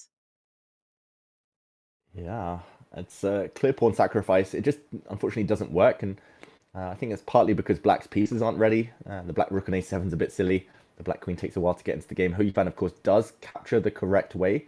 And this is one of the few times you want to capture away from the center, Ivanka. Yeah, absolutely. You don't want to be capturing with the h-pawn and just opening up a speedway towards the white king. Yeah, opening up the h-line. So there you go, h3. And okay, well, it's a nice tricky move, at least. But here, I mean, the thing is, white can go knight to e3, cover the g4 square. What else to do? You can maybe even take on h3 and use a rook on e2 just to kind of cover the h2 vulnerability. So quite a few defensive tries for white. Yeah, defensive tries. She can also start attacking at some point. The open f file is there. I'm not sure whether you can play queen f3 immediately because you... Okay, she does. I was going to say you might drop the d4 pawn. I was going to say knight c2 followed by queen f3. Like, go on the attack because black's attack is super slow. White's got the f file. I don't really understand what Karina's trying to do here. Like, h2 is super well defended, so opening up the h file is never really going to achieve much. But okay, given a question mark, this last move by Hou Yifan. We're going to see that a bit. Like, it's one of those types of positions. It's impossible to be accurate. But white's just a pawn up. Yes, and the problem is that if you do try and take on d4, I mean, do you really want to be doing that? Yes, you might regain the pawn, but you've literally opened up the center for the rooks to come and swing at the king. So you don't want to be doing that. But I liked your knight c2. One of the things that I always do is I always try to work out a fail-safe way for protecting the king. Is the older I've got, the more chicken I am. And so I feel like once the white has all of those bases covered, like h2, g2, then everything is good. Yeah, trust me, Ivanka, I'm a card-carrying member of the Chicken Chess Club, so I understand fully keeping the defenses shored up. But I mean, for Hou Yifan, I think it's ready-made already. Like the knight in f1 defends everything. For black, for Karina, like she's got to decide: does she want to sit there and suffer a pawn down, probably get ground down, or does she take on d4 and just gamble? Like, yes, it's scary, but ultimately you're a pawn down anyway. You might as well try and suffer for something. Either way, she cannot be thinking for this long in a game. Look at the clock situation. She plays rook a8. The Bas shoots up. She spent 1.5 minutes. That's literally half her start time on that one move. It's a bad sign, not trusting her instincts. Yeah. And also, I guess the rook isn't really playing a role on a8 either. So you might as well have involved the bishop, or as you said, at least if you're going to die on a full stomach, taking on d4. But yeah, knight c2. White's pieces are just working very nicely towards the center. I'm expecting knight to e3 as well on the radar, b4, b5. Those are the step forwards. And the black king is not safe.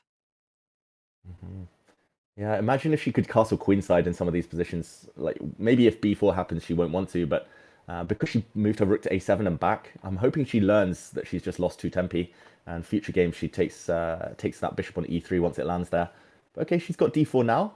Really weird from Hou Yifan playing queen takes g2 and kind of dropping the d4 pawn, but maybe relying on knight f5, knight d5 jumps. She's not out of this game, Karina. Despite the chances she's given, despite the fact she's down at 20 seconds. Okay. And suddenly queen e5, and it's anyone's game, right? I was also thinking you can go knight to e5 just to be a bit flashy, but but that's queen e5 also nice. That's why the red X appeared, by the way. Knight to e5 was a nice shot hitting the white queen. And, ooh, suddenly queen to f2, bit of a mistake. Here, black just needs to keep the knight on the board, and suddenly the white king is the one coming under fire. Maybe we wrote this off too soon. Suddenly it's looking fantastic for black. Nice outpost, knight g4. 17 seconds. And I know knight g4 is a great move, right? Evict the queen from the diagonal. Oh no, wrong piece. Yeah, but she's reacting to her opponent's threats, Karina. She's scared of knight f3, so she's playing bishop g4, but she's not playing her own threats. Now the computer recommending to take that white knight. The blue arrow appears, instead of moving her king. Looks like some trouble on the f-file, potentially. Oh, suddenly the black knight hit on f6. Black bishop on g4. Rook h6, the only move strictly to survive here. She finds it, but 3 seconds on the clock, Ivanka. That's going to be terminal. Yeah, and it's a really sharp position. It's as wild as it can get. So rook to h6, only move to cover f6. But again, Hou Yifan just has to keep putting the pressure. But Hou Yifan doesn't also have too much time on the clock. And so, and this is the danger zone, right, for Karina. We've seen her crack time and time again. And could bishop to d5. I'm expecting, yeah, centralize the knight. This is a great plan. Play quickly. Yeah.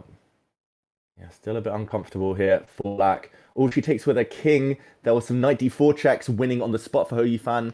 Now the door's back open. Both players visibly nervous here. As, oh, she drops the f7 pawn. Karina, it's just pure instinct. 3 seconds versus 3 seconds. The knight goes back. She needs to get the black rooks into the game. The black king is just too vulnerable. Oh, predictions just all off though. It's 3 versus 3. It's still a level endgame. It is, but it's not an easy one at that. You know, white can get their pawns rolling on the king side, and black has to mobilize their own pawn majority. Yeah, definitely the evaluation bar is having one big party here. Oh, it's all about the h pawn. How to stop it. Running, and she's forgotten that she can't move the black king across, and there we get king to f2. She can give a check on b4 and get across. There we go. Hou Yifan had a winning move for a moment, but it's gone. This should be a draw now. Pawn's disappearing. We're going to see a last-minute twist of the tail. I think so, because, okay, the white king is very active and can blockade the queenside pawns. But anything can happen. It's just instincts here. It's just reflexes. King a2. She could have got the king out of the way. Oh, she still winning for black, though. The black pawn. Oh, my God. She's winning. King b3. She's got this game. Karina, she's going to make a comeback. She is. And, wow, Karina there with a fist pump. Yes, it was a very much needed win for Karina. And it was just absolutely wild there in the time scramble, but it was just reflexes, instincts, anything can go. And that's the thing. I think if Karina can get that kind of position that's completely wild, anything can happen. Yeah, we have a match. We finally have a match. Karina, that was a very important win there. I think if she'd lost that, Karina, that time scramble could have gone either way. Then it would have been a very one-sided score in the end. But now, okay, she's back in it, gets her first win. Well deserved, just the resilience to stay in that game. And then Rook endgame, Hou Yifan could have shut the door earlier. She could have locked it down with a draw, but she actually was winning as well for a move or two. But okay, I'm excited now. It feels like Karina is more excited too. She's switched things up. She's played d4 opening. It was the Nimzo Indian defense.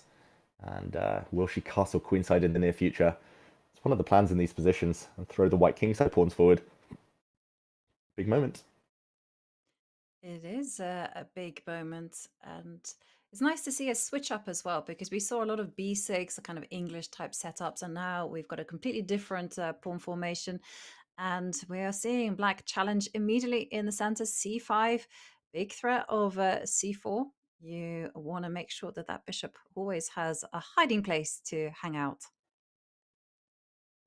It's actually a reverse Caracan, by the way, the exchange variation, one of the most trendy variations out there. It's an exact transposition almost, just with colors reversed. F3 is always going to be met by c5 before white strikes with e4. And okay, bishop 5 not liked by the computer, given a question mark, but ultimately the bishop was about to get hit anyway. So I think a decent move. Not a huge blunder or anything. The problem is where the white king is going. So go kingside, queenside. What do you predict? Queenside, followed by pawn storm, h4, g4. Hallelujah, up the board. Yeah, Karina, she's feeling it. Go for it. But I'm only saying that because I'm a kind of closet brute on the chessboard. Okay, so there we see a trade in the center. Now I'm expecting a little bit more softer approach, castle kingside. Now the black rook has landed on c8, but knight c4 looks really awkward to deal with. There's weak pawns on e3, b2, and h2 in some variations. Queen c7 is always very annoying in these types of positions. Black's isolated queen's pawn is definitely not the weakest pawn. That's the main thing. White's bishop a bit silly as well. So it looks like a big advantage for black, but she'll want to turn it into something more tangible. Hou Yifan, do you think she'll get nervous, Ivanka? Does she ever get nervous? I'm trying to think. I've played her a few times. I don't think I've ever seen her nervous. That's yeah. But most of my games against her were played in like 2008. So yeah, that was a long time ago. Let's put it that way. But yeah, I'm really worried about Karina's king there. You can already see that there's going to be a universe where a bishop can land on h2, and then this knight will jump to h5, and there's going to be problems on the g3 square. Yeah, dark squared weaknesses all over. Hou Yifan's spending a bit of time though pondering what to do next. The dark shadow, is it lifting? No, she plays queen b6 instead, goes the other side of the board. Oh, there might be some tactics in the air here. I think she's lining up some, like, the white bishop moves. Oh, it feels like there's some tricks there. I would play bishop c1, but I don't really like the look of it. b2, of course, is hit. Maybe some knight takes e3 sacrifices sometimes. Oh, knight moves, but knight takes e3. Knight. Oh, there's almost like queen takes b5. Almost. There's like, yeah, knight takes e3. But e3 is just, I mean, it's still hanging. Bishop g3 is a very good move too. But e3 is hanging 3 times. It's only defended twice. Karina, knight b5 was pure panic there. It was a tough position anyway, though, Ivanka, and it looks almost busted now. Yeah. No, also I just kind of, if you get rid of the knight on c4 as well, there's queen takes b5 ideas because the queen is loose on c2. So yeah, this dark squares around the white king, they're just proving to be so weak, and perfect outpost for the black pieces. Yep, here it comes. But d4 is also going to win a piece in some variations. And oh, king h1, it's your... Oh no, it's not quite your queen b5 move, almost. But okay, just a6. That white knight is trapped anyway. Oof. That is sadistic, a6. Yeah. And there you can see a shake of the head from Karina. This is not gone her way whatsoever. Maybe it was all to do in the opening. Maybe she didn't play aggressively enough, right? Maybe this bishop f5 idea wasn't correct. You know, maybe she needed to back that up with kind of castle queen side. Okay, well, we have rook takes e3. But the problem is like, you know, white is not... Where are you going with knight queen takes a7? And there you go. Win, comeback win for Hou Yifan. So 1-1 in the 3+1. Yeah, not a great sign there for Karina. Unfortunately, a very one-sided game. I have noticed she has this this kind of inclination towards reacting before a threat really lands on the board. Hou Yifan there played c5, and like before c4 lands, then she moved a bishop out the way. She kind of lost a lot of time just to trade off a bishop. She moved it 4 times just to trade it off, lost so many tempi in the opening. It happened in previous games. Hou Yifan isn't yet threatening anything, but she's still reacting preemptively, and sometimes that's good, like prophylaxis, but sometimes it just unfortunately backfires. And okay, noticeable that Hou Yifan has switched things up. We see the Roy Lopez this time instead of the Italian, realizing that Karina was just too well prepared in those Italian games. And this time, okay, this is Hou Yifan back to what she used to play around, like you said, 2008 Jovanka. It was only the Spanish Opening for her the first 15 years of her career. Yep, absolutely. And still everything to play for in this match. So if you want to cheer for your favorite players, type Hou W or Karina W in chat to vote for who will win this match. At the minute is looking quite one-sided. Hou Yifan with a 3-point advantage, but you never know. If you want to cheer for your favorite player, just send them some positive energy and you might see some turnarounds. So there we see knight h5, knight to e3 on the board, king h8. Well, Hou Yifan's plan is very clear. She's going to go on the offensive with f5 at some point. Yeah. Karina needs to go for it, though, at some point. She's always hesitating before pulling the trigger, it feels like. Queen c8, a defensive move, guarding c7, but surely f5 is consistent. She loves putting her knight on h5 and pushing her pawn to f5. We saw her do it in the English as well. She put a knight on h4, then tried to push f4 with white. Didn't quite work there. Will she do the same again? Can't afford these long things. Rook e8. Mm-hmm. That doesn't mesh well with knight h5 though, Jovanka. No, it doesn't, because we were talking about f5 and consistency is key, right? A plan is better than no plan. So... okay, well, we see a trade on e5. I was kind of half expecting some kind of bishop takes h3 sacrifices, but that's probably too much. Mm-hmm. Not yet. Maybe later. It's in the air. Yeah.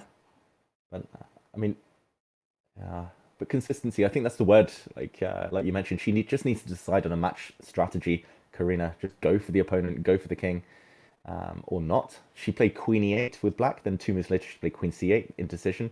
Like she played knight h5, getting ready to play f5. Then she moved her rook to e8. Like, yeah, small things, but she needs to trust herself.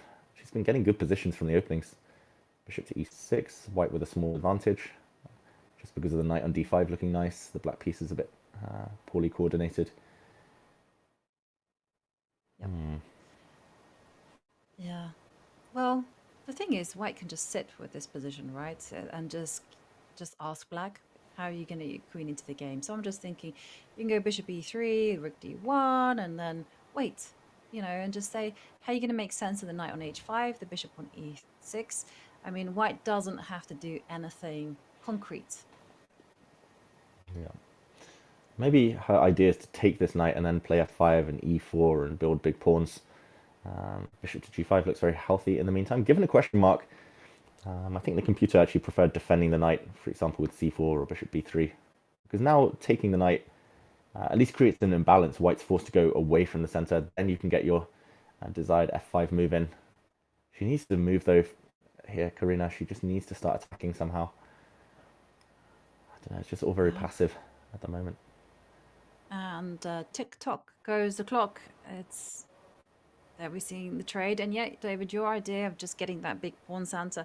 But the one thing about this is that suddenly Hou Yifan's plan becomes very clear. You know, she just wants to make use of the bishop pair and also the fact the knight is offside on h5. And I just think you should just go at the right time, c4, c5, centralize.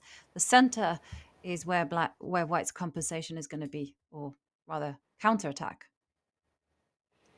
Yeah, but at least she has a plan herself, Karina. She's going to push her pawn to e4, maybe go h6, bring a bishop to e5, land a knight at f4, just, I don't know, all about the king side. I think this is the best position she's had in a while, so at least some momentum on her side. And she knows that in the 3+1 portion, which will soon end, she needs to try and minimize the damage. Still a bit of time in the bullet, the 1+1, but it feels like she might need to not lose this game, Jovanka. If she can keep it with 3 points, it's not the worst outcome in the world for Karina. Yeah. What's the biggest comeback you've ever seen? Like, I remember Vaishali won 3 games in a row against Alexandra Kostaniuk and made a massive comeback. Yeah, Ooh, I've seen some G4. 3.4 points comebacks, but G4's brave. E4, come on, got to go for the queen. Where's the diagonal? Black I knight did can not go like back. G4 at all. Because of the match situation, Jovanka, or just objectively you didn't like it for Hou Yifan here? And objectively, I just didn't like it because, like this, now the knight can jump into f4, and you're already feeling at least the knight has a purpose in life.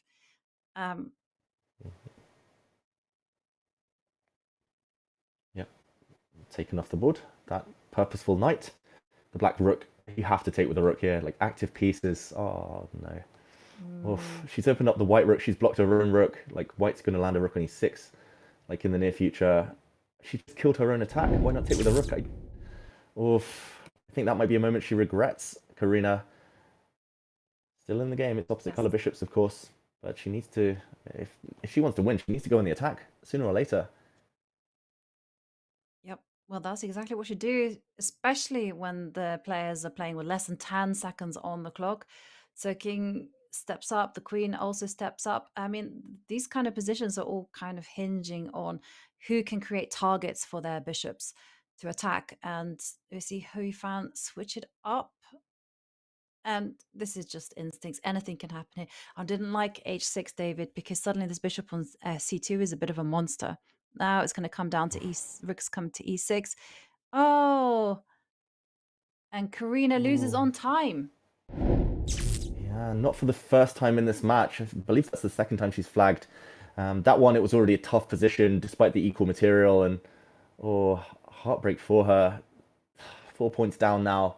She actually had a decent position. Like you said, h6 was a weakening move. That was always destined to end badly. But before that, she had a very healthy position, Karina. I don't know. I think maybe just lacking the confidence to go on the front foot against Hou Yifan. Now we see a kind of English-Reti hybrid. That's the double fianchetto for black. Hou Yifan, like you said, loves to stay flexible. This is still very well-known theory. But yeah, that last game, that might be the final nail. Unfortunately, Jovanka, hard to come back after that. Yeah, it's very difficult to come back, and especially when the mistakes just keep happening at the end of the game. So it just seems to me that Karina, like you say, has to just get the confidence to shake things up right in the middle game when she has the time, when the instincts are there to help her. Because when you see her with no time on the clock, that's when the big mistakes happen, and Hou Yifan is just slightly better at holding her nerve.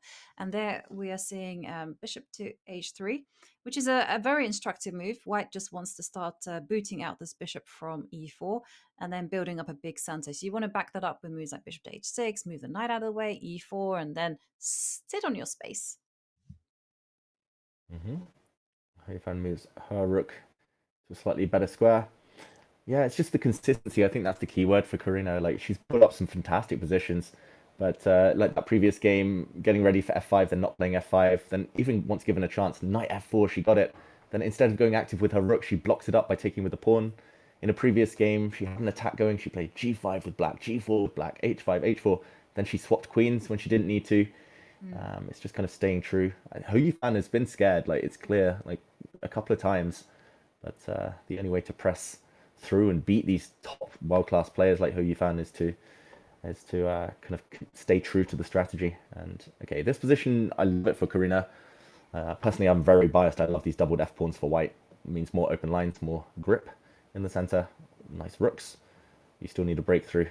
Maybe that'll mean moving the white bishop out the way, then h4, h5 later. Maybe it'll mean f5. But here we go. It's going to be difficult for black to get active. That's the key.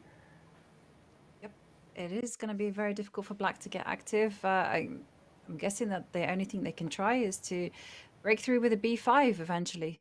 So I'm expecting, okay, there we see Hou Yifan take some measures just to control the king side, but I am expecting eventually that there will be a doubling on the c line, b5, and some kind of breakout, because otherwise black's position is just very cramped.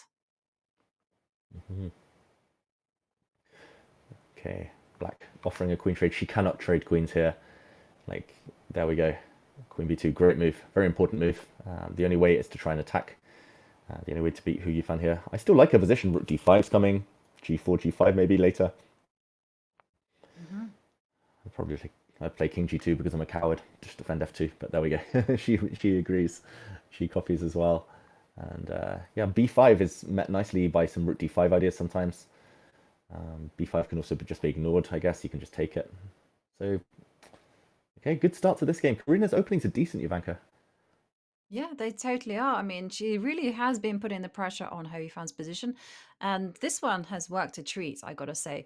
Like, white's bishop is brilliant, controlling all the light squares, and black just doesn't have a breakthrough. And it's white that holds the key to opening up the position, because Hou Yifan has to constantly be on guard for moves like g4, a rook coming to d5, and just the even ideas such as doubling on the E line and putting pressure against E7. And still, you got to be mindful of G4. And that's why we see Rook H8. She's afraid of...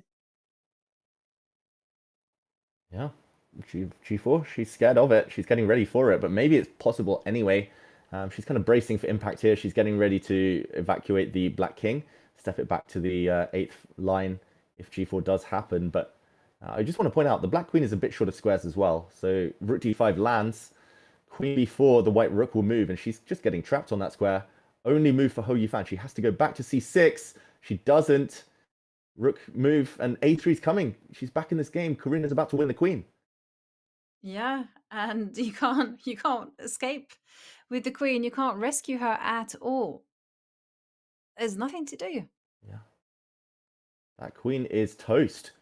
That queen is gone. Hou Yifan realizing it as well, down to 30 seconds. This is Karina's best game by a mile so far. Dream opening, and she's backed it up with really accurate play. Yep.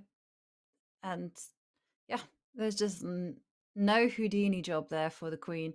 So, okay, rook c5, okay, she's planning queen a5, but you can go a3 and b4. Yep. The rook giving itself up. Actually, the queen in the end for a rook. But, okay, material advantage now, conversion phase. It's not going to be easy, but I don't know, rook e1, activate the rook. She's going for g4 immediately. Ivanka, she has to get this point. No chance, surely, of coming back in the match if she lets this one slip.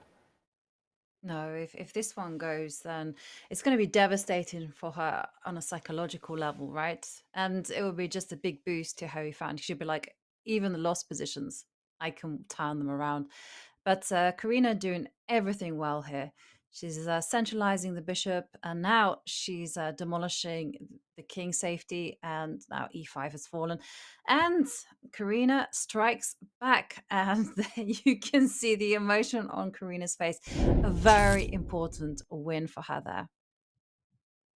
Yeah, she's back in the match. Her second win of the day, narrowing the gap to just 3 points. Karina Ambartsumova against Hou Yifan, and Hou Yifan this time starts with the white pieces. A switch up in opening by Karina, interesting, Sicilian. We did say that most players come armed with 2 different openings just in case the first one goes wrong. Karina choosing to fight her chances here. Black needs to catch up in development, rather lagging behind now after a trade of knights.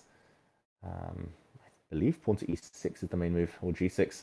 But yeah, definitely her best game. And she played importantly there, Jovanka. She played super quick, super incisively, and with a lot of confidence in the closing stages of the previous one.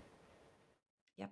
And that's exactly what she needed to do. She also needs to find her kind of position, right? Because that one was a dream for her. She controlled absolutely everything. She controlled the opening, the breaks, and Hou Yifan was just defenseless there and blundered and cracked. And there we're seeing g6, Hou Yifan still thinking as to what to play next. Well, we do have an answer, c3, challenging the center. Yeah, I don't like this for black, especially if you have to take on d4 now with your bishop. That bishop's going to have to kind of do a lot of work. It's going to take on d4, probably have to retreat back to g7, and only then can you continue developing. She's so far behind in development though here. Karina, the knight's coming to d5. Oof, that's scary. Yep. And by the way, this is going to be the final game played at 3-minute plus 1 portion. And after this, it's going to move on to bullet. And, well, we've seen bullet, anything can happen. Do you think Karina's chances will improve once time gets clashed? I think so. Yeah. Yeah, at least on paper, like 1 minute, it tends to favor the, I don't know, it adds a bit more randomness, which favors the underdog slightly, although the odds are still in Hou Yifan's favor. And time scrambles, Jovanka, Hou Yifan's been the one on top. So I still think it'll be tough, but Karina, if she avoids defeat in this game, she's still got a chance, an outside chance. If she wins with black, she's got a very good chance of coming back. A loss, I think, would be a hammer blow. The computer pointing out queen a4, by the way, nice counterattack against the black bishop in the center. But Hou Yifan retreats, nice and safe. How about you? Who do you think it's going to help? Yeah, I have a feeling that Hou Yifan might win this game with the white pieces, in which case it's a 4-point deficit to make up in bullet. And the players only get 15 minutes of bullet. So it's a big ask. And it's difficult to reset as well, because the flow of the match has been advantage Hou Yifan to suddenly kind of change that mindset and make all the necessary adaptations in order to switch mentality. It's going to be very, very difficult. And there we see Hou Yifan, she just takes the center. And again, Karina is being asked these questions, how is she going to deal with ideas of d5? How is she going to deal with just white controlling the center? I feel like white's definitely the one with the upper hand here.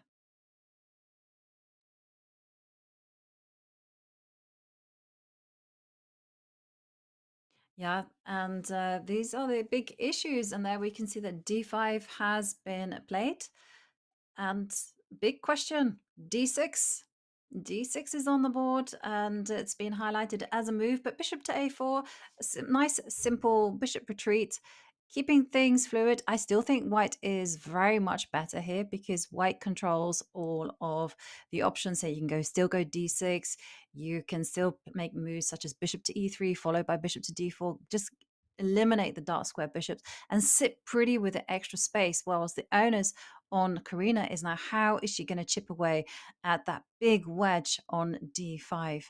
And yeah, I still think my co-host is there because he's highlighting the squares. So big shout out to the the faceless David. But there we see bishop to f4, developing. And again, Karina is being forced to just activate the pieces.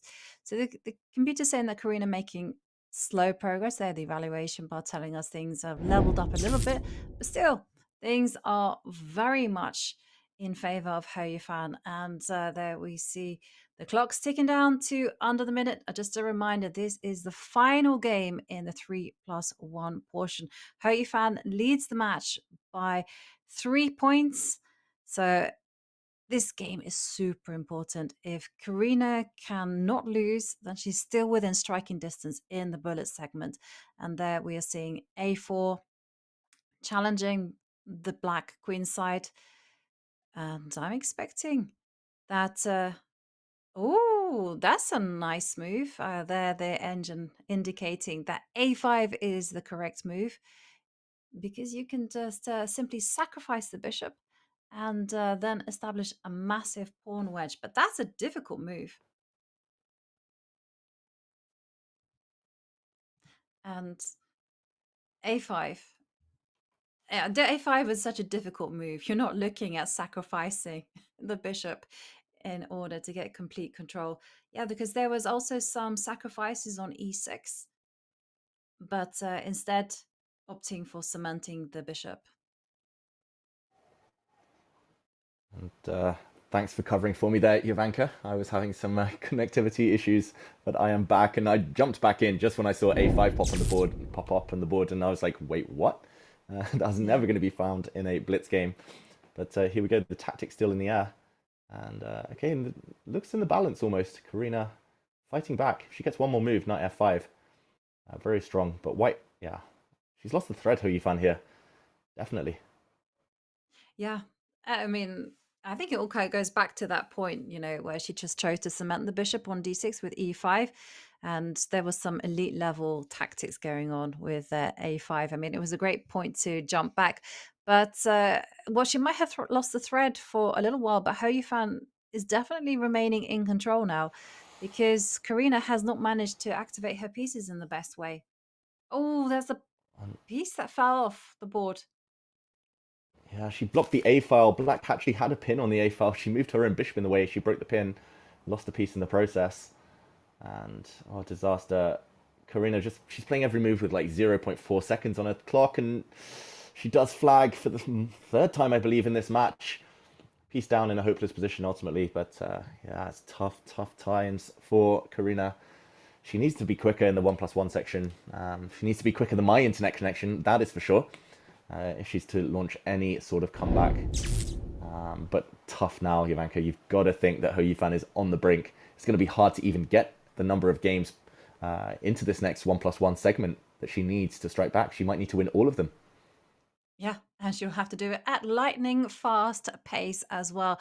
Because as the score stands, it's 6.5 to Hou Yifan, 2.5 to Karina Ambartsumova. There we've seen that she was struggling in the 5+1. Things didn't go her way in the 3+1, and now it's all coming down to bullet.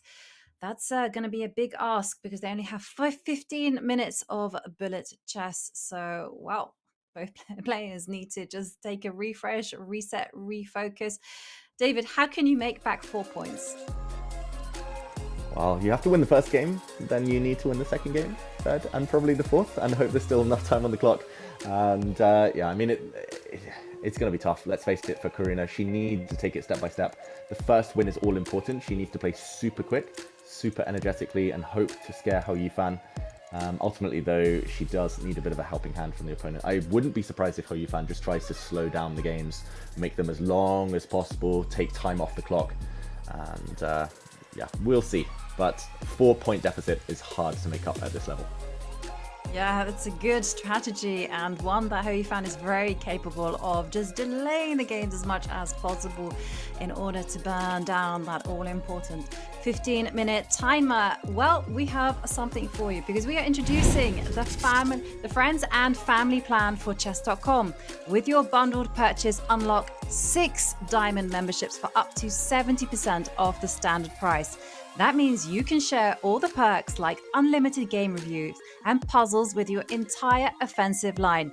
Prices vary depending on your country, so visit go.chess.com/family or use !family in chat for more information. And we're going to be back with more WSCC right after this short break. So stay.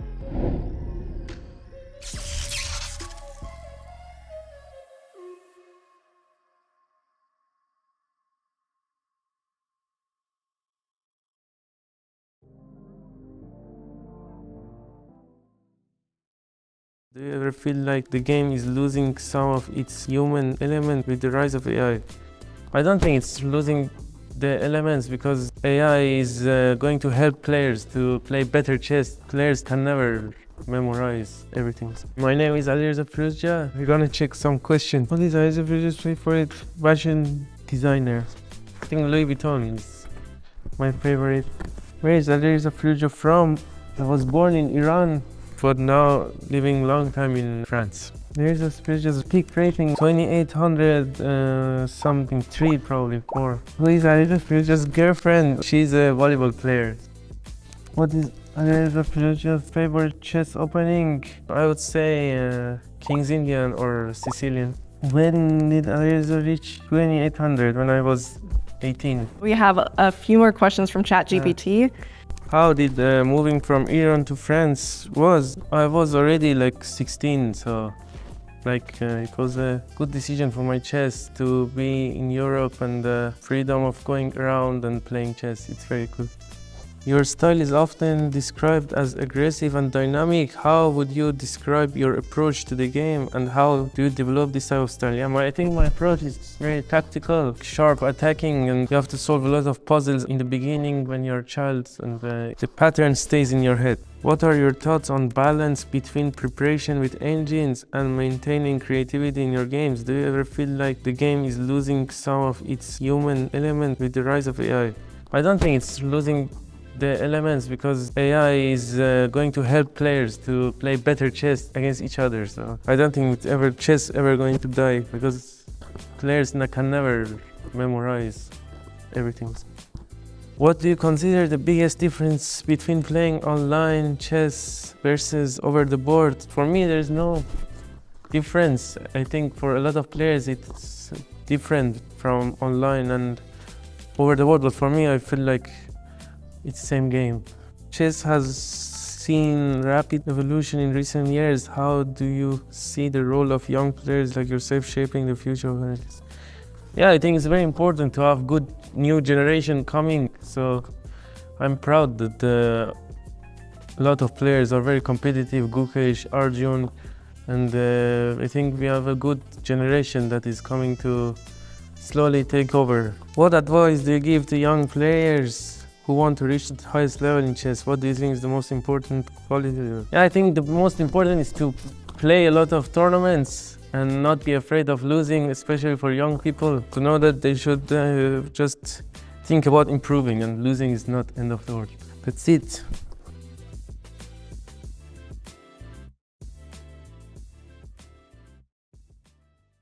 The fastest, easiest way to improve your chess is now the most fun way to improve your chess. Chess.com's brand new puzzles now have loads of exciting features to make solving a joy. Earn points and race your friends across puzzle tiers from wood to bronze, all the way to legend. Rack up bonuses for streaks, for speed, for accuracy, for daily solving, difficulty, and more. And now, you can get feedback from Coach while solving puzzles. Coach lets you know what each puzzle's goal is and why a move doesn't actually work. And, as always, puzzles will be selected just for your level from our database of hundreds of thousands of high-quality, beautiful, brilliant, and instructive puzzles. So what are you waiting for? Try puzzles today on web, Android, or iOS, and have a blast leveling up your chess.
with the match between Hou Yifan and Karina Ambartsumova.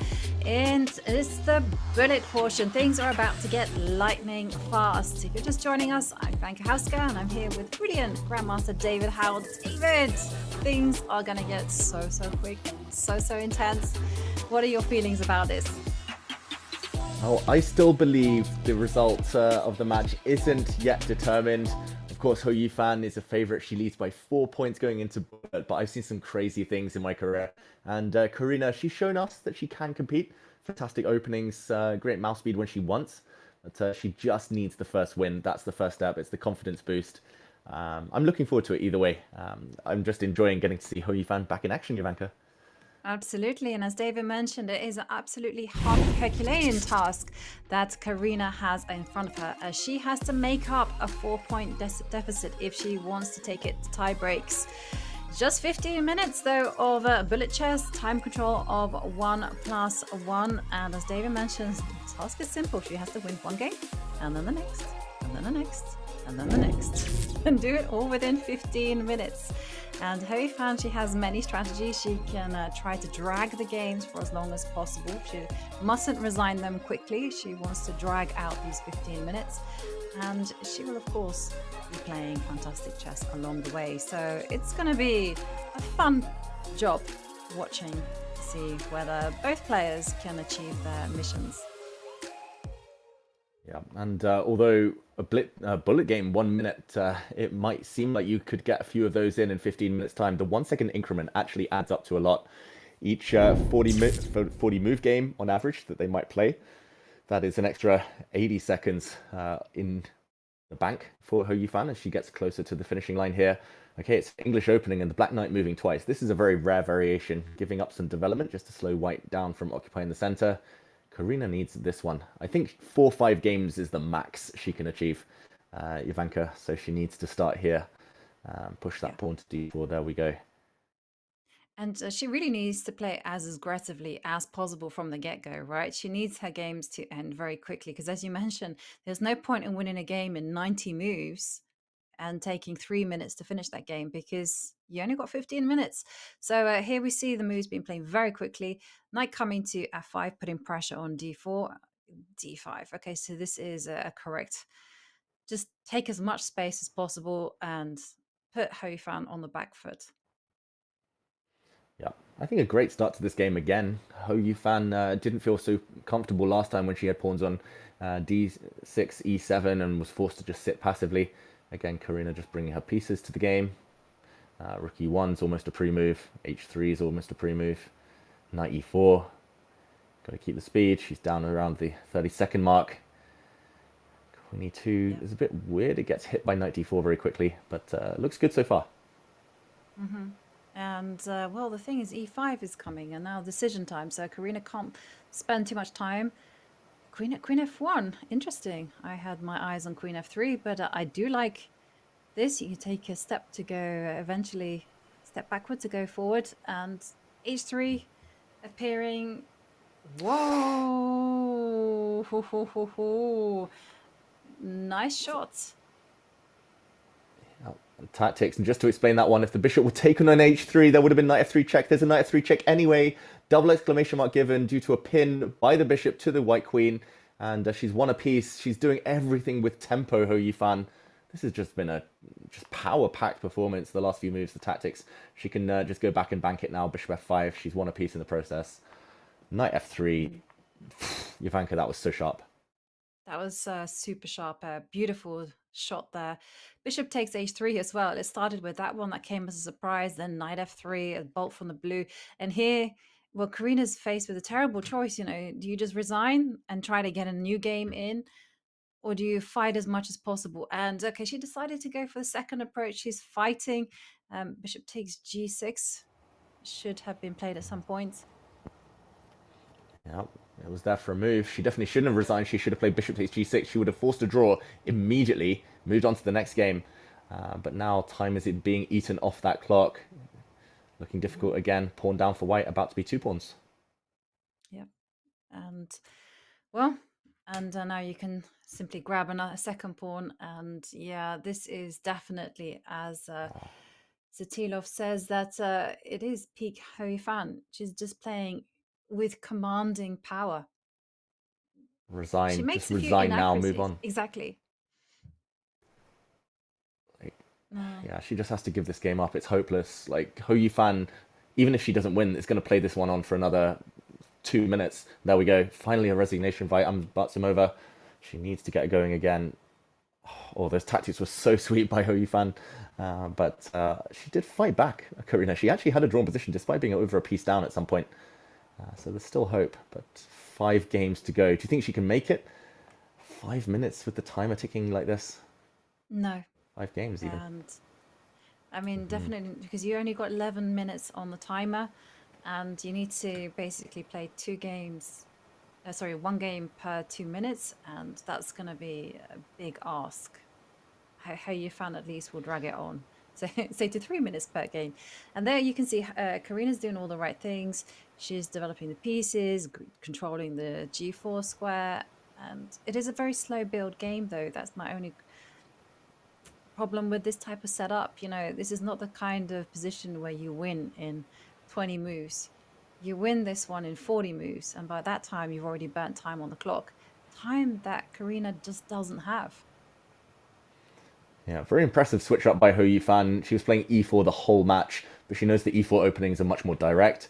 The games could end much quicker, so she's kind of risk avoidant here. She's playing these Reti systems where, yeah, as you said, Jovanka, just if you win them with black, then it's going to take you at least 3-4 minutes, and that means that this match should be over, at least symbolically.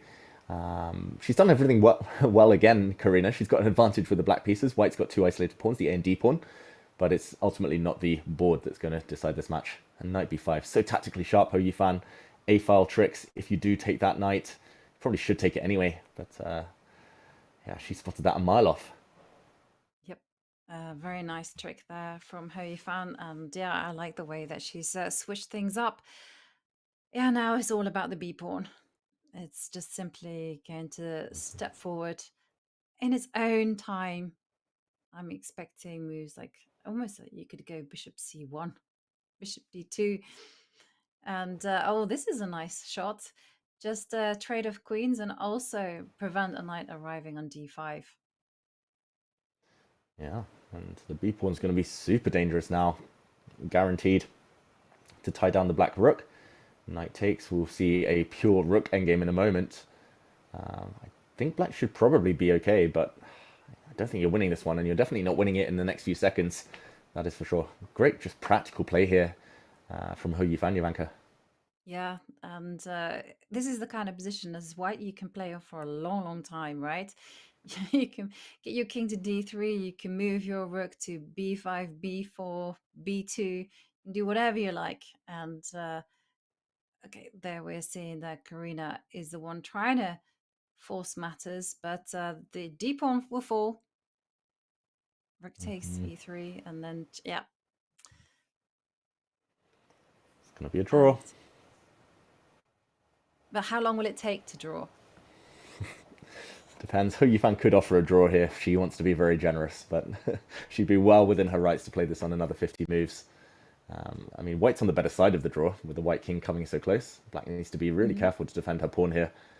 But yeah, this one ultimately is going to eat away too much clock time. We're under 8 minutes now left in this segment, and she's trying to force the draw here, Karina, but she's doing it the hard way. She finds a way to save it. But okay, still a few more moves left. What do you think? We'll see. No, we won't see rook versus rook. Hou Yifan has too much sportsmanship for that. But ultimately, a draw, a very good result for her. Yeah, and well, we're down to 7 minutes and 31 seconds, and Karina has too many points to make up, so Hou Yifan can just now relax. It's all in the bag, barring some big, big disasters, which she has to not only do once but 5 times. You know, it's just going to be easy for her now. So now she just has to make sure she plays very solid, very tense games, drag them out for as long as possible. And Karina, unfortunately, it's too late. Yeah, this last move, just really symbolic of the whole match. Karina playing b3 rather than b4 and just going for it. Like she's been too scared to kind of go for Hou Yifan, attack her. And now look at this Hou Yifan attacking white. Only one move to stay in this position. You have to retreat your knight back to b1. And that's because the knight on c3 is loose. The pawn on e2 is loose. You have to hold it all together, but that's not easy to see. Like visually, it's hard to play knight b1. Even if you see it, you don't want to play it. And she plays knight c4. Oof, look at that double question mark. Knight takes b3 lands. Hou Yifan's going to be a pawn up when the dust settles. Yep. And well, another pawn falls, another one goes as well. I mean, that seems to be the theme of the day, for Karina. It's just very unfortunate. She loses material, and then another move just makes sure that she loses more material. Yeah, pawn down, passive pieces, 30 seconds. Okay, she's playing against the black isolated pawn, so not the end of the world. Hou Yifan's queen advancing. Don't really want to allow that pawn step forward, so bishop to e3, very logical move. She should bring her rook across now, I'm sure, in the near future. There we go. And yeah, again, I don't think Karina should take, she shouldn't be disheartened by this match. She was always the underdog, and she's played very, very well for large chunks of it. Just hard to defeat these top grandmasters who are so resilient, and Hou Yifan hasn't given her too many chances, other than maybe in the first game. She actually won the 2 winning positions she had, Karina. Yeah. And it just kind of reminds me of the words that Nihal Sarin used after he lost to Magnus Carlsen just now in the EWC, where he said, I played well. I matched him for 1.5 games. The problem is that there were 3 games. And that seems to be also the story for Karina, which doesn't have too much time. The match is more or less gone. So it is possible for Karina just to say, I'm just going to throw in the towel. They're able to do this in the last 10 minutes of the bullet segment. If you know it's mission impossible, there's no way you're going to win this match or even tie it. You can just simply say, I give up. Oh. Talking of giving up, it might be time to give up now. Checkmate coming on h1. She actually defended that one really well, but taking her eye off the ball. And she looks devastated on the camera there. She does resign. We get time for another game. And okay, 6-point deficit now. Yeah, it's tough. It's tough. When it rains, it pours. Normally, you just want to kind of claw back some dignity by scoring a few wins at the end, making the score look a bit closer. But yeah, it's tough. It's so tough when the games are this quick. Mm-hmm. And Hou Yifan just switching it up again. D4, now it's a fianchetto system. I like the choice of the King's Indian, and this is a nice kind of actually system that Black utilizes. Your big idea just to deposit a bishop on e4 and just let it be a thorn in White's side. But there we're seeing knight to e5 from Hou Yifan. I was expecting Karina to actually trade off knights and then go bishop to e4, but okay, we see a5 instead. Yeah, that's the prescribed recipe. Like if your bishop's already on e4 before White's knight moves away, then you're always ready to trade off. Now bishop e4, I guess, doubled pawns, but still a possibility. Either way, this is rock solid for Black, but yeah, it's very hard to get active anytime soon. White breaks in the center, pawn to e4. Looking very nice for Hou Yifan, it's got to be said. Yeah, she controls the center. She has more space, and the onus is on Karina to come up with an aggressive plan. Just over 3 minutes of this match remaining. There we're seeing a4. Okay, Karina is trying. I think you want to, at least, as you mentioned, just get a few points in the bag, right? No one wants to really be steamrolled in a match and then have to be forced to abandon it early, because you might as well get the practice in, right? Mm-hmm. And I've just learned that a player can resign the match, but I don't think I've ever seen that happen before. You can resign in the last 10 minutes of the 1+1 segment. And if the game is in progress at the time of resignation, that game is a loss. And yeah, if you lose, your win percentage is capped at 35%. So yeah, nice to see Karina battle on, though. I don't think anyone, even Hou Yifan, wants to see this match end early, especially while she's got a bind like this on the queen side and in the center. Yep. No, also it affects the winnings, right? As well, the winnings, the prize money that you earn, that's affected by the percentage. the win percentage in the match. So you definitely don't want to be resigning the match and capping it all. Okay, there we are seeing some trades happen. And well, Hou Yifan has an idea. Yeah, it's definitely easier to play with white because you're threatening things like rook to a7, trying to get in around the back. The black king a bit of a target, but a pawn down. So black here, she's doing everything right, Karina. She's held firm. She needs to get at the white king somehow. Oh, she's going very defensive though. Drop the c6 pawn now. Any endgames are winning for white. The past c5 pawn. Oh, Ivanka, are we going to end this match with a Hou Yifan masterclass in the endgame?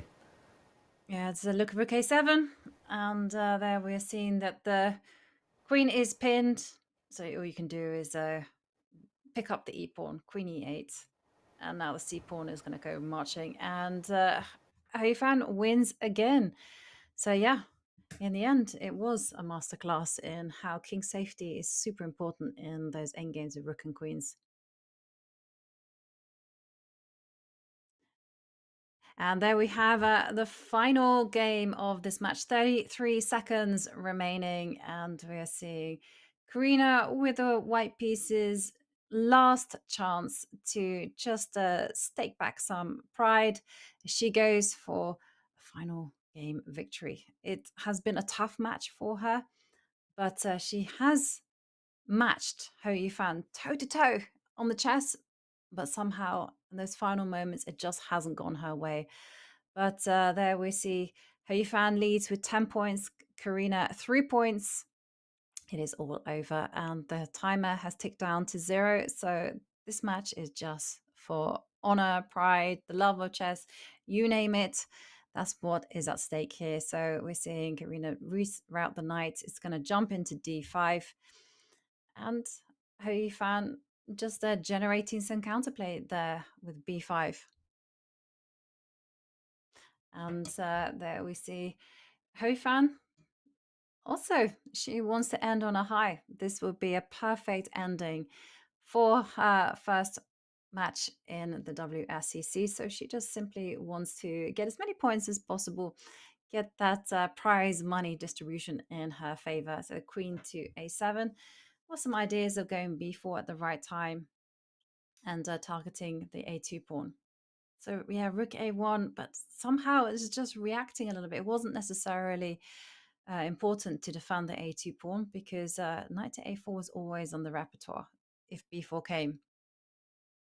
And yeah, very passive play this last few moves by Karina. The black pawn's now rolling forward. She's going to end this on a high. She needs to activate those pieces. Rook back to c1. Ivanka, Hou Yifan's just looked like she's been going through the gears, getting better move by move, game by game these last few minutes. Oh, blunder though. Bishop takes knight. You're cashing in on the d file. There are some problems. Oh no. Bishop takes knight. She could have played rook takes c6 afterwards. She would have won a piece. Oh, and here comes a final blow though from Hou Yifan as she picks up the knight on e3. It just seems that Hou Yifan is just tactically sharp at certain moments. You know, she's always there with those shockers. Knight takes g3, knight f3, bishop takes h3 in previous games. And yeah, now it's just one-way traffic for Hou Yifan. Yeah, and Karina just doesn't have enough time on the clock to counter these threats, these knight jumps that keep happening. Knight c2. Hou Yifan's devastating. Her favorite piece, definitely the knight. And yeah, it's a pity for Karina because there were refutations of some of Hou Yifan's tactics. There's no time to spot them. As now she finds herself 2 pawns down again. And those 2 pawns that are just going to march their way forward. Here goes one. And then a second one will join in. And there's just really nothing that Karina can do. There you go. And you can even go d2 at the right time. And here it comes. Here it comes, and it will be the last move of this match. Hou Yifan takes it, extends her lead. Karina with a bit of a grimace there, but she knows she was facing a powerful performance from Hou Yifan in these last stages. Yeah, absolutely. What a performance. 11-3. And would you say that the scoreline is reflective of their play? I don't think so. I think it was harsh on Karina. She played so well for most of this match. Some missed chances. I think she'll look back to game one, actually regretting not fighting for a win in a winning position, bailing out with a draw. It all spiraled after that. But yeah, the bullet portion, Hou Yifan was super strong. Super impressive, Jovanka.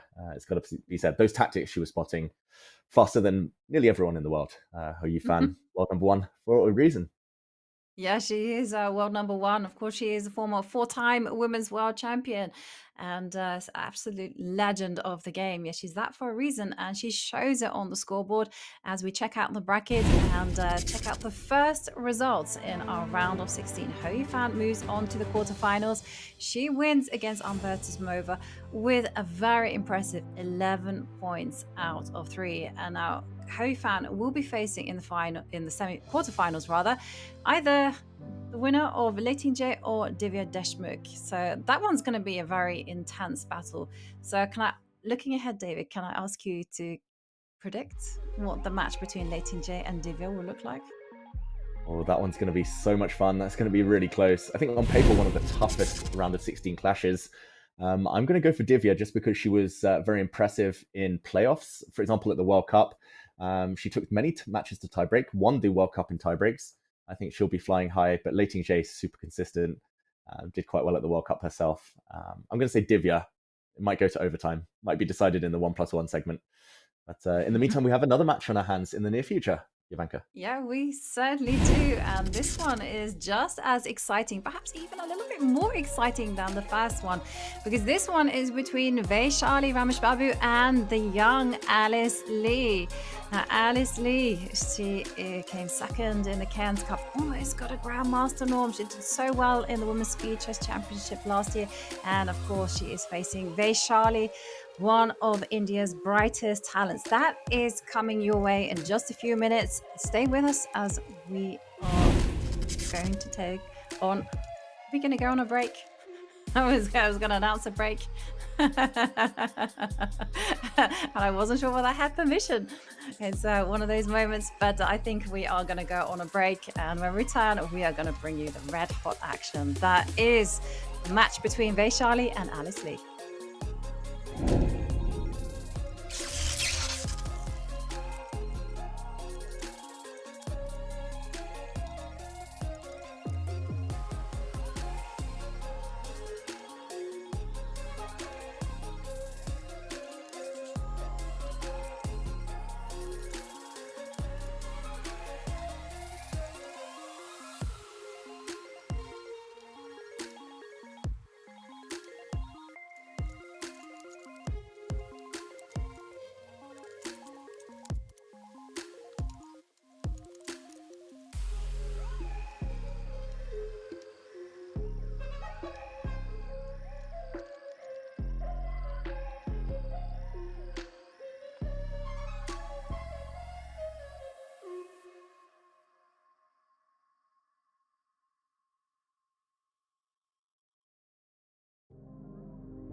The fastest, easiest way to improve your chess is now the most fun way to improve your chess. Chess.com's brand new puzzles now have loads of exciting features to make solving a joy. Earn points and race your friends across puzzle tiers from wood to bronze, all the way to legend. Rack up bonuses for streaks, for speed, for accuracy, for daily solving, difficulty, and more. And now, you can get feedback from Coach while solving puzzles. Coach lets you know what each puzzle's goal is and why a move doesn't actually work. And, as always, puzzles will be selected just for your level from our database of hundreds of thousands of high-quality, beautiful, brilliant, and instructive puzzles. So what are you waiting for? Try puzzles today on web, Android, or iOS. and have a blast. Skyline of New York. Hello, nice to meet you. We have an 8-year-old who's number 1 in the country. I lost both games to these 8 and 12-year-old kids. I'm gonna play against a prodigy kid. You're a comedian, right? Yeah. That's really cool. No one's perfect. Keep spreading the word and the knowledge. That's my take on this. Charlotte has one of the best chess centers in all of the US. I am playing against Dina Belinkaya. Honestly, this feels like a world championship match.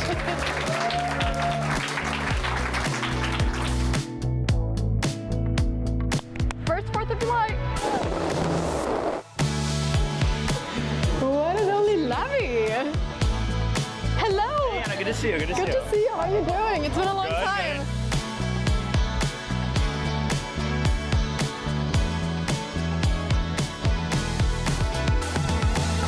If you're a chess player, this is the place you have to go to.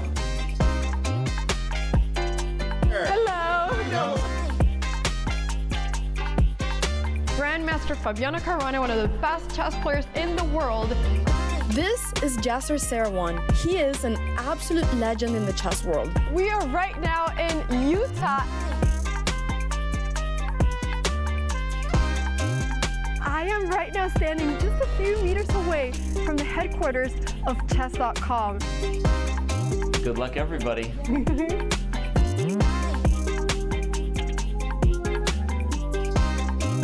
This is my mom's first time in Los Angeles. I just met Andrea!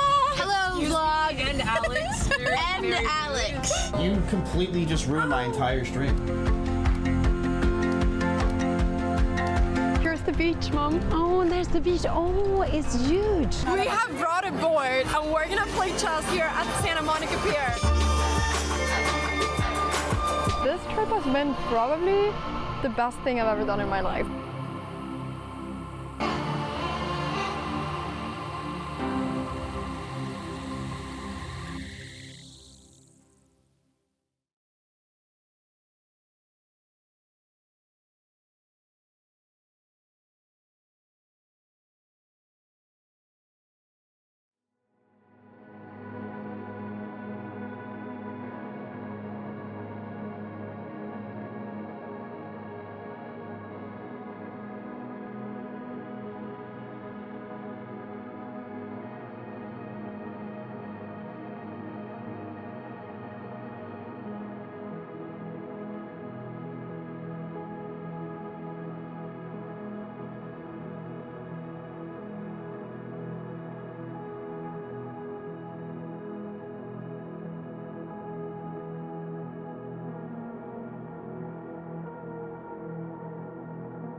Blink and it's gone. Hesitate and your history. Gotta move, gotta move, gotta move. Oh, she lost. Unbelievable. This is women's speed chess. Oh my goodness! It's a collision of elite minds, a global showcase of brilliance under pressure. Wow. Beautiful checkmate there from Vaishali. Their precision, razor sharp. The attacks, blistering. The tactics, bold. And their tempo, lightning fast. Knight G4 and mate. Ooh-wee, make sure you do your tactics at home, boys and girls. Knight H4, you win the queen. That's it, that's the match. Wenjun is the champion. The 2025 Women's Speed Chess Championship starts now.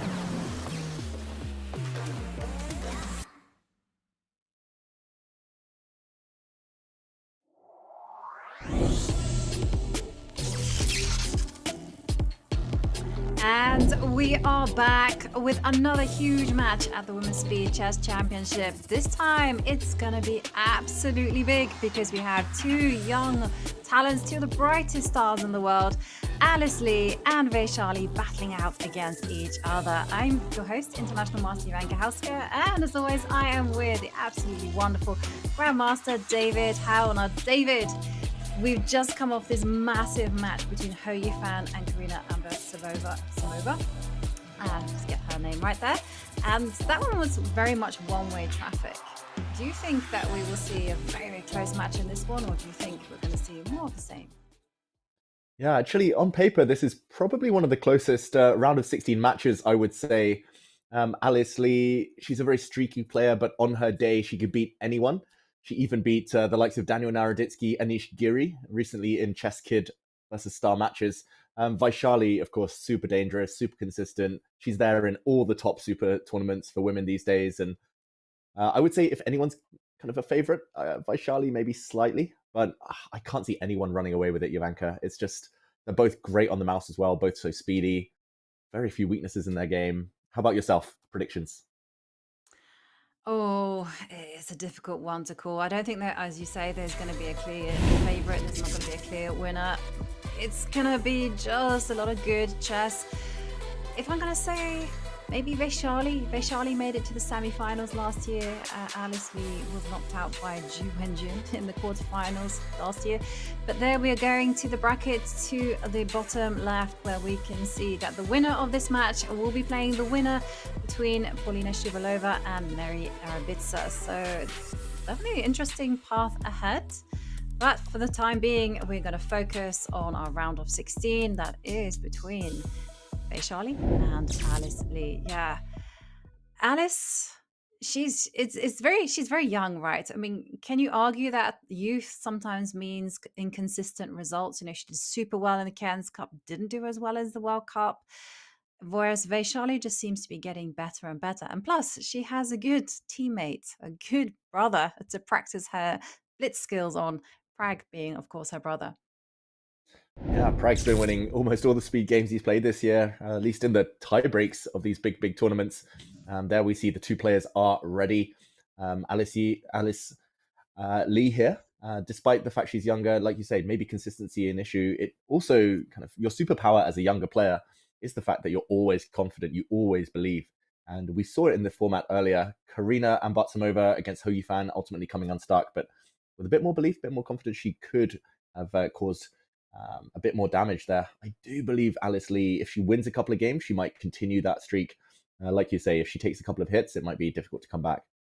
But either way, I can't wait. The styles as well. Vaishali, so principled, great calculator. Alice Lee, super ambitious with every move she plays. I just can't wait to watch it.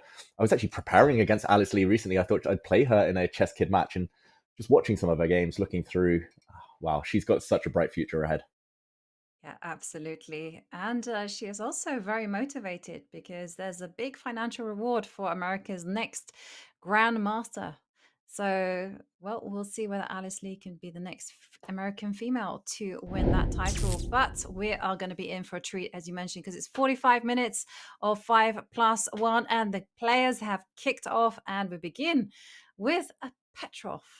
Very solid start there from Alice Lee. And suddenly all the knights have developed. 4 knights and h3. How you like them apples, David? I love it. The 4 knights has been debated a lot recently, in part because everyone seems to be avoiding the Petrov defense. The Petrov was also one of the most trendy openings of the Esports World Cup last week. But this 4 knight system, White has so many moves. White can play bishop b5, d4, h3, a3, bishop c4, knight, like anything under the sun, d4 of course. And here we see essentially h3 is kind of a pass move. It throws the tempo back to black, but now we see an opening that you would normally see with colors reversed, where White has the extra h3 tempo, which could prove useful. And black has multiple moves here. I think knight takes d5 is the prescribed way to equalize. E takes d5 and then e4, just to try and trade off all the knights. But you can also just move your bishop back. You can even castle here with black. So many options, and interesting that Vaishali uses this as a surprise weapon. Okay, we do see a trade, and Ivanka, equality may be incoming. Yeah, it's looking like there's going to be mass liquidation because you can't go anywhere with a white knight. So that's where we're going to see the knights leave the boards. And now we have a very unbalanced pawn structure in the sense that, oh, white has that one small pawn on d2, which is extra in the middle of the board. But the double c pawns really don't seem to be a problem whatsoever for black. Would you say that this is an opening that Vaishali will be looking to repeat again? You know, she's h3 somewhat of a surprise, but this doesn't look that troubling for black at all. Yeah, you hit the nail on the head there, I think, Jovanka. This is the type of opening you use it once, you throw it away, especially if the opponent shows they know how to react. And what Alice Lee has done, like, totally neutralized the opening advantage for white here. And we'll see the queens leave the board. It was just going to be bishops and rooks, small imbalance in pawns, but ultimately nothing special. Vaishali might repeat the 4 knights because white has so many options, but I don't think we'll see this h3 variation ever again. This is one for viewers at home to kind of note down as black, to put in your opening books to totally remove white's ideas here. Yes, I think so too. And it's interesting how the queens remain at a standoff. Black doesn't really want to be capturing on e3 because then white will start making some changes with f takes e3. And it's not in white's interest either to go queen takes queen just yet because you need to gain more from that standoff rather than just simple trades. So I'm expecting moves like d4, wait it out that little bit longer, and see whether white can try to at least control the E line. And Jovanka, how's your chemistry? How are your periodic tables? Because behind Alice Lee on the wall there, looks like she's got a periodic table. Is she studying? Is she is she trying to memorize what all those elements are? Well, she's 15, and I believe that she's homeschooled, so that would make a lot of sense, right? You know, you kind of learn by, and now I'm going to be very incorrect here, osmosis, right? So if you're having to look at the periodic table, like every time you go to sleep or every time you go to study, then you're bound to get some information somewhere. And there we're seeing the queens leave the board, and now Alice Lee is saying, hey, how about we swap off some bishops and you try and correct my pawn structure? Of course, Vaishali says, absolutely not on her watch. So if there's going to be some trades, at least Vaishali's arguing that she's going to get 4 versus 3 on the king side, but Alice is doing everything right. Yeah, my periodic table, by the way, David, you asked. I will eventually get around to answering. Is terrible. I know that there's. And then the burger bot comes up, just to kind of affirm that, yep, my chemistry knowledge is like a burger. Not not well done. Well, not well. Oh, I like it. It's rare. I'm not sure what elements the player should be aiming to be. They should be aiming to be gold, or you don't want to be silver in this match. Okay, f4. That is very ambitious from Vaishali. I guess she just wants to launch all the pawns forward, but at some point her bishop might get trapped on e5, so she's got to be a bit careful. Yeah, but nice to see the players taking other interests, not just chess. Multi-talented, very intelligent, all of them. And yeah, the chemistry between the players, the chemistry between us, Jovanka, top notch. It is top notch. But I hope there's no chemistry between the players. We want them to kind of really go full throttle at each other. But I wanted to comment about one thing about f4. Like normally you'll hear me petitioning for these pawn advances, but in this particular situation, I'm not a big fan because I'm very worried about like some kind of bishop to e4, and the bishop will cement itself on that square. So I'm thinking, okay, now it's not possible, but I was thinking moves like f6, bishop takes bishop, take the pawn, and then stick that beast in e4 and live happily ever after. Yeah, I think f6 is the most likely move in this position. Ben Feingold probably would give an exception to this one. He'd say f6 is fine. Although the bishop doesn't necessarily need to move, I should mention.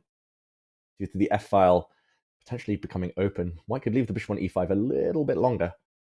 I do kind of understand what Vaishali's doing, despite the fact that this endgame she's still unlikely to get super active play here. Yeah. Well, was it interesting actually, because I hadn't even thought about the possibility of that the bishop could just remain on e5. just stand there. But yeah, now you mention it, putting the king on f8 does make it vulnerable. So I guess Alice doesn't have to rush with f6, can just go rook e7, double. Actually, yeah, okay, bishop drops back to d7. Okay, you step backwards, I go forwards. So the first move that I'm thinking is of g4. That's okay. I knew it. I knew you'd want to play G4, I, Ivanka.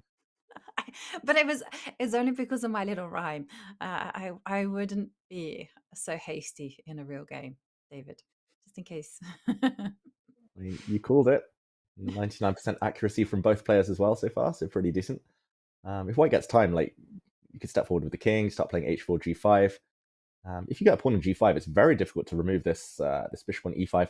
I'm slightly surprised. I thought she should have gone f6, then like bishop g6, bishop f7, tried to challenge this bishop, and all the bishops off the board, easier quality. Alice maybe overthinking things a bit here. Yeah, and it's actually quite a nice difference in style from Vaishali, because normally when I see her games, they're like super sharp, full of tactics, combinations, and here she's showing us that actually she can work her positional magic as well. And there we're seeing breakout. I'm expecting the king. Yep, dash up. Nice hiding spot there. Yeah, and a bit of a threat. There's one pawn loose. Not so obvious how you want to defend that. If you push your pawn forward, you weaken some dark squares, lock in the bishop on d7. Rook d1 might be annoying. b4 might be annoying, but okay, bishop b6 defending. And the bar is rising. Like, Vaishali's going to play g5. It's just her style. Stopping f6, first of all, which would totally equalize, neutralize everything. Also trying to open up the f-file. Ivanka, oh, she goes f5. I'm a bit surprised by that. I was going to say she's starting to work this endgame in her favor. Yeah. I was expecting more f5, lock out the light square bishop and then try to get g5. It's a bit maximalist. But yeah, g5 also made a ton of sense, as you say. So rook slides over to the middle of the board. But playing this type of position in 5-minute chess, I mean, because you have to be accurate. I mean, they're difficult enough in classical chess because there you have the time to kind of work things through. But in blitz chess, when you don't have too much time on the clock and precision is needed for every single move for both sides, I mean, how good of it is it as a blitz strategy to play like this? Yeah, I think it's very style dependent. Like every player has their preferences. I love these types of positions for white because I know you can push forward, no risk. What kind of worst comes to worst, you take all the rooks off the board, it's just a draw. So you can kind of play super quick moves, not really worry about the clock. For black, maybe I'd be a bit more worried, just a bit more passive. I think for more attacking-minded players, so anyone who isn't me, I think maybe they'll be a bit more frustrated. Vaishali, she's got no concrete way forward. She's not going to get the black king anytime soon. Alice Lee, it does feel like she's a bit uncomfortable just judging by the clock use. I don't know, Ivanka, either way, like if we see games like this, game in, game out, I would be very surprised. I think this might be kind of a flash in the pan. This is just the players warming up and Vaishali not landing any opening surprises. How about yourself? Do you think who do you think is more comfortable of the two? Well, actually, in this position, I think white is very comfortable because this bishop on g6, b6, sorry, is so completely locked out of the game. It doesn't really have a point to it, and I can see that h4, g5, it's incoming. The black king isn't entirely safe, and these bishops on c4 and f4, they're just primarily located. Okay, there we're seeing that Alice is going for some trades, and now, okay, if you want to, yeah, this move, I love it. Do not trade off bishops, rooks, even. And the path is narrowing. The blue arrow appears for the first time in this game, saying that she had to trade pawns. I think that was actually process of elimination. She needed to lure the white bishop away in order to get the black bishop back into defensive posts. Also, g takes f6 was a big threat, followed by the white bishop getting to h6. So she's all out defense right now, Alice Lee. She just needs to trade off dark squared bishops. It's come at the cost of a weakening, though. I was going to say bishop takes bishop. Give your opponent an isolated pawn, but rejected from Vaishali. Maybe could have slightly increased her winning chances there. She's going up with her king. Oh, okay. Now Alice Lee's king should be fine because white cannot use the g file. G2 is covered by a bishop. He's going to trade everything off. Should be fine now. Although, for a moment there, Jovanka, apparently black was better. Okay. Well, players only on seconds left, so now the rooks have come off the board, and now black can breathe a huge sigh of relief right now. The danger is completely over, and all you need to do is just start wasting moves with the bishops. Both sides can't really make too much progress.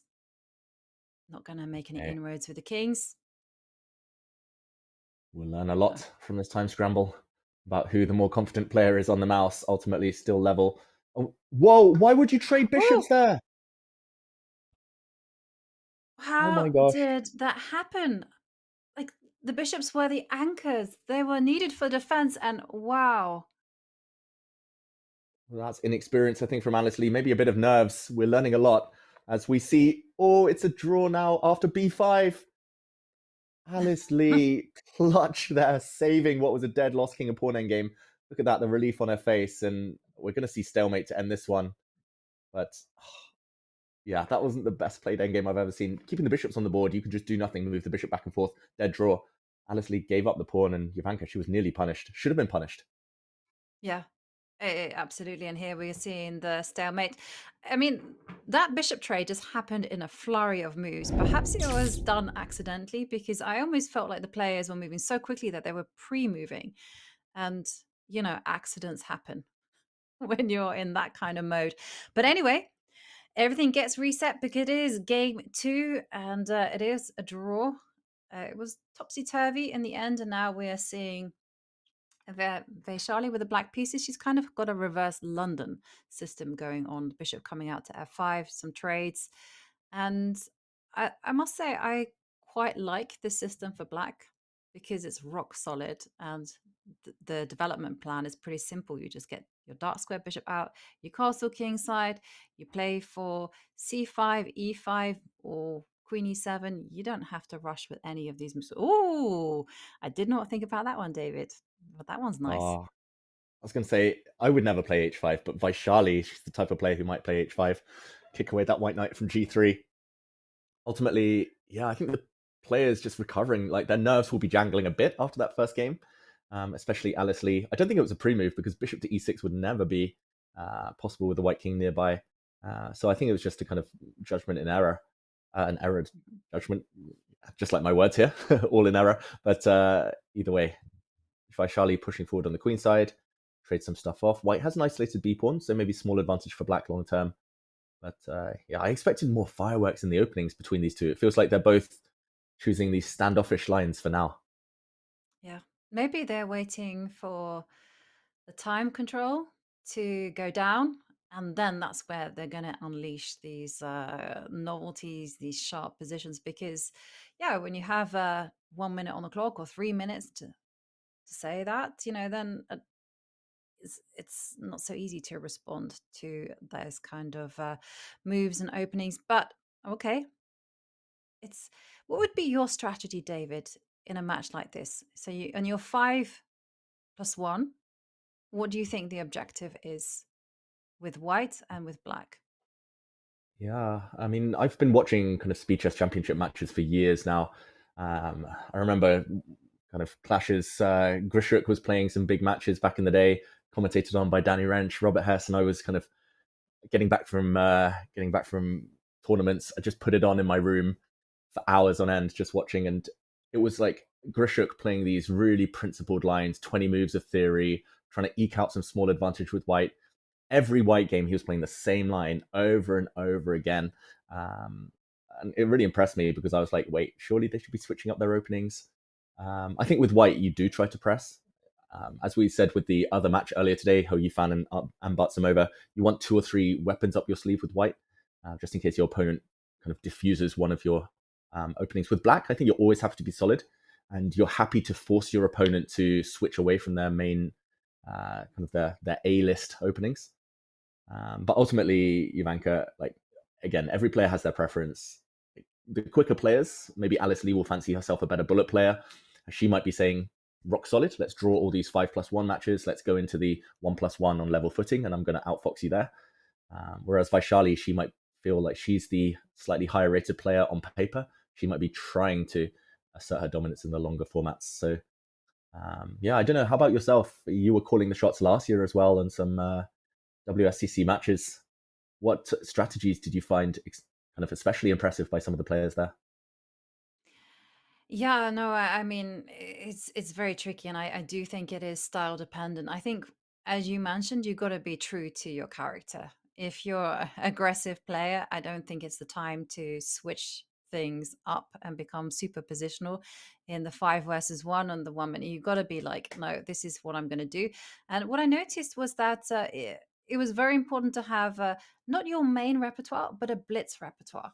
And it was important to kind of be true to that. And as you say, when the opponent had kind of figured out what to do, you switched it to something completely different.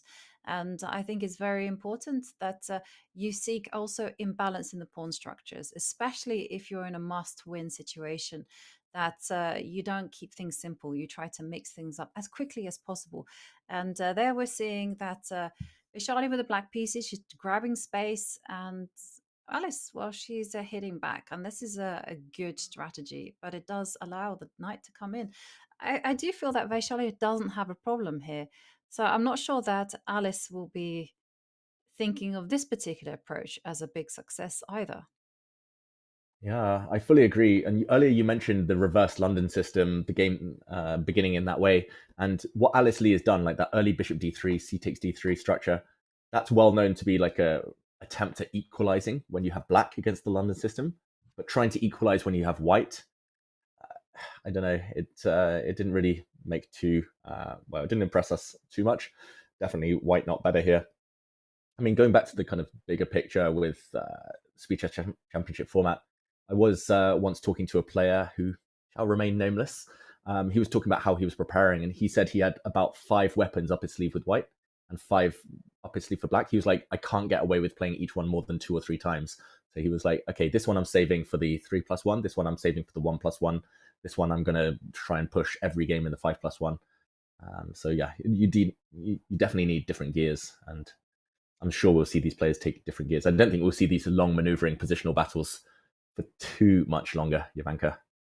Yeah, I don't think that either. I think someone is gonna crack, and then everything will just break loose, and then we'll see all kinds of pandemonium on the board. Also, you do have to have in this type of match scenarios a scenario of an opening for what happens if you're trailing. You're in a must-win situation. You've got the black pieces. You cannot go for something super solid, my friend, or super simple. So you have to switch up and do things different. And here we're seeing that okay, the position is just objectively very equal, but I do feel that Vaishali, she's got the more comfortable play. She's got a lovely outpost for a knight on b4. White's knights are not really doing too much. They don't have any nice posts, and so that's why Alice is just retreating the knight. And the only thing that I would say Alice is in Alice's favor is the fact that the rook on a1 at least has an open line, whereas it's not that easy for the rook on f8 to mobilize. And d4 I'm not liking. I really am not liking that one at all, because I feel like the knight on c2 now has no role. Yeah, it's going to be difficult. I guess one knight can come to, there we go, knight f4. She beats me to it. I was going to say one knight will go in d3. Maybe she'll try and push b4 and then get a knight into c5. That looks like the plan for Alice right now. She's up on the clock, which is, I think, her main trump right now. I wouldn't be so shocked to see b4 here, followed by knight c5. But yeah, definitely not an opening success for her. It feels like she might be trying to play the strategy where she's getting a position. Doesn't even matter what the position is, and she just plays a little bit quicker than Vaishali. But of course, this is very early days, so no guarantee that will work long term.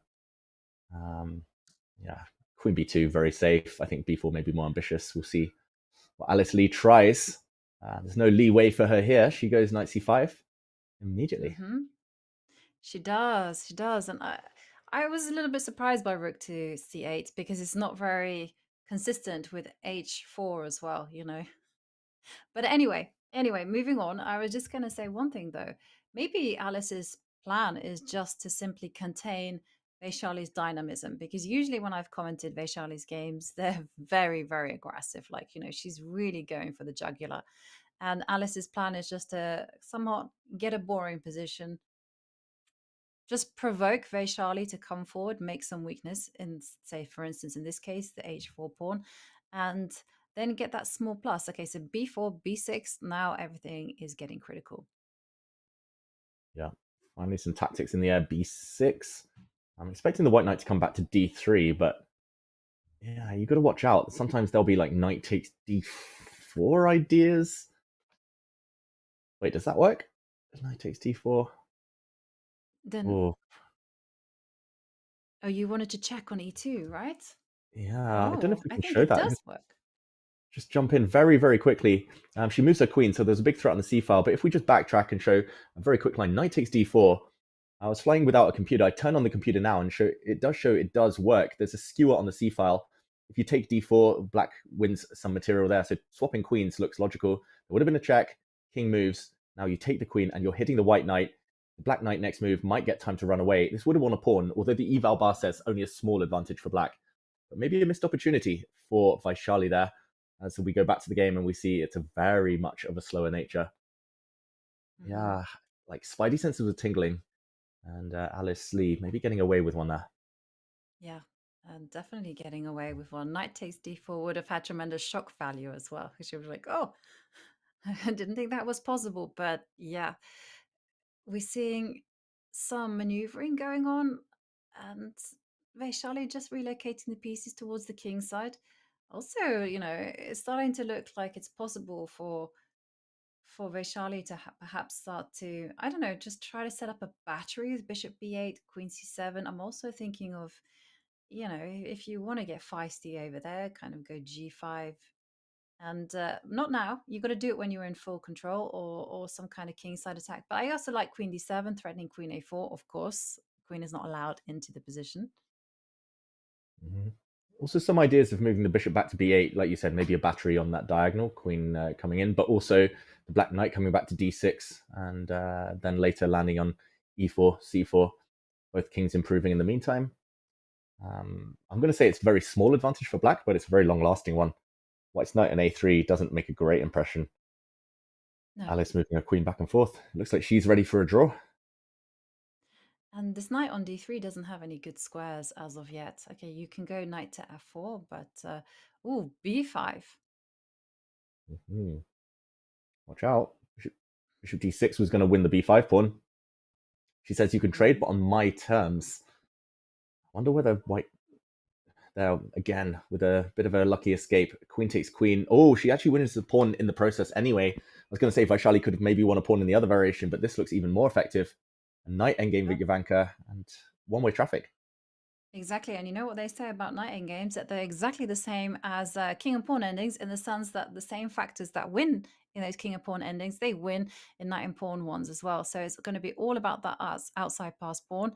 And yeah, well, we are seeing Vaishali take full control here, offering a trade. Now she can start advancing. Oh, maximum center. Yeah, the b pawn is going to be up her sleeve for later. I was going to say you don't even need to rush to push it, but here we go. The b pawn is going to deflect white's army, and the black king has a clear path the other flank as well. The king should go to e5, f4, g3 long term, but Alice Lee, she's going to go down in this game. I think no way back now. 4 seconds. The clock is the only thing that can save her. Well, Alice there making moves with just 1 second left on the clock. But there we're seeing that the white king is being driven backwards. The black king is in the game, about to march up and win those kingside pawns. Yep, it's coming in. Mm-hmm. And there we go. Vaishali wins on time. Alice Lee flags. It was a hopeless position anyway, but we did get a glimpse into the player's mouse skills, clock skills, endgame skills, and Vaishali came out on top. Jovanka, that was very impressive by the Indian star there. Yeah, it was super impressive how she just took control, especially, when the momentum was in her favor, how she's understood that, she could make certain trades, and she saw that super quickly, because remember, both of these players only had seconds at that point. And now we are seeing another game, and then we're seeing another pawn imbalance, and rook comes to e8. This looks like a Caro-Kann. It's a Caro-Kann, this e takes f6 variation that I know I've played a lot. I know you've dabbled a little bit, Jovanka, in this opening line. And a bit of an interesting one. Black's queen and bishop set up a kind of battery on this diagonal, and white's knight blocked. But now the white king finds itself a bit embarrassed, checked in the center. Vaishali, I think she'll regret that last move, the white knight move. Now dropping a bishop in the way. But there are ideas here of bishop to f4, undermining the bishop. Some ideas of f5, f4 later. You could play g6 followed by f5, for example. This looks like a very positive outcome for Alice Lee. Either way, I definitely want to know what chat thinks. Who do they favor? I know there's a poll going on as well. Vaishali or Alice Lee? Which way is it going? And remember, that although the players are playing their games, it's so important to give them the good energy and cheer for them. So yeah, definitely type in Vaishali W or Alice W and just cheer on for your favorite player. Who do you want to see win? And there we're seeing that Alice is doing everything right. This is exactly where you should be putting your pieces in this Caro-Kann.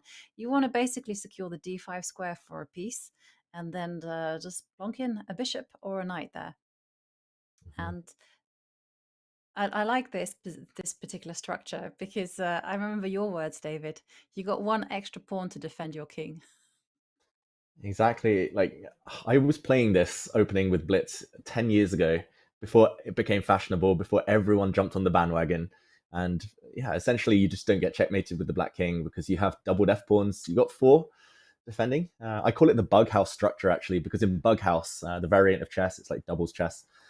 Exchange chess, and yeah, you essentially make it much more difficult for the opponent to checkmate you. There are some openings in bug house where you even sacrifice a piece just to get this pawn structure as black. Normally you want actually a pawn on f6 and g7, and look at this tactics galore. Missed this one. What did you tempt, David? Knight takes f5, sacrifice.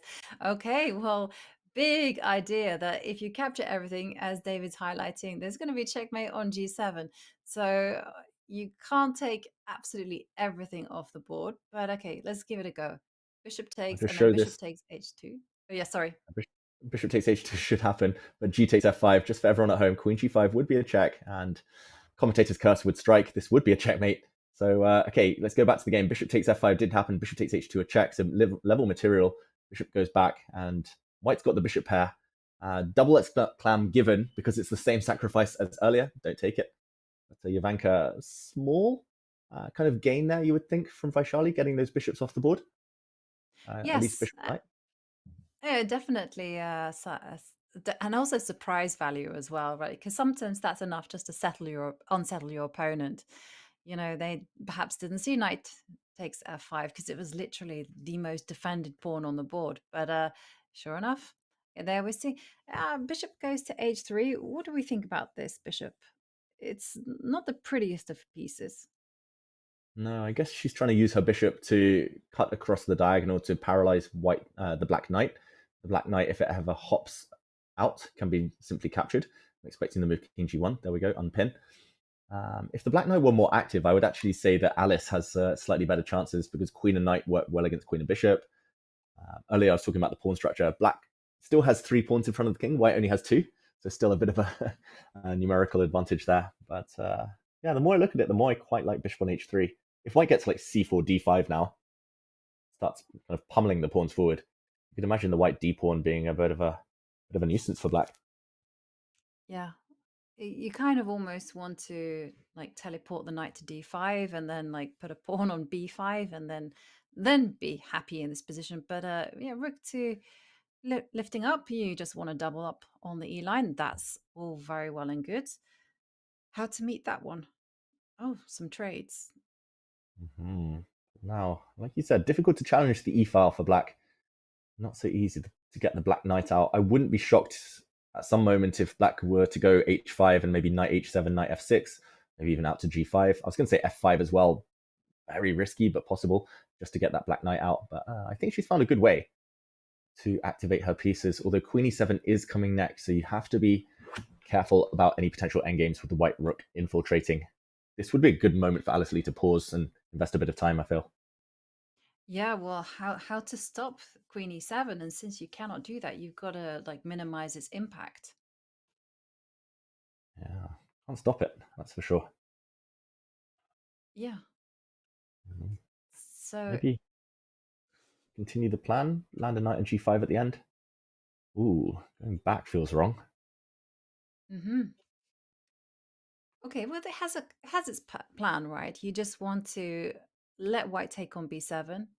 Oh, okay, that wasn't my idea. And then go rook to b8 and try to target the b2 pawn.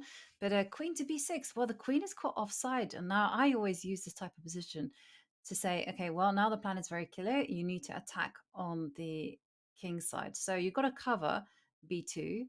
But then I'm just thinking f4, f5.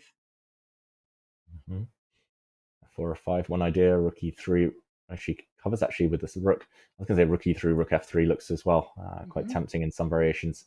Given a miss this last move, maybe something like b4 would have been better, but very logical move. I don't think that's a significant mistake from Vaishali. Maintains her decent advantage here. Alice's knight is just immobilized. The black rook in the corner is a bit stuck. So she does develop her knight. Ooh, look at that, Jovanka. Blue arrow appears. d5. That is so difficult. And okay, I'm going to jump in and show this because the blue arrow, I checked the computer, I would never see this in a million years, especially in Blitz, but f4 played. If she had played d5, she might have actually won a big advantage here. Pawn capture, look at this, Jovanka. Bishop e6 would have been the follow-up. Oof, and you were right, attack the black king. Brute force, if the bishop's taken, rook takes, and it's a double attack, hitting the queen, hitting the pawn, and this would end in a material advantage or checkmate.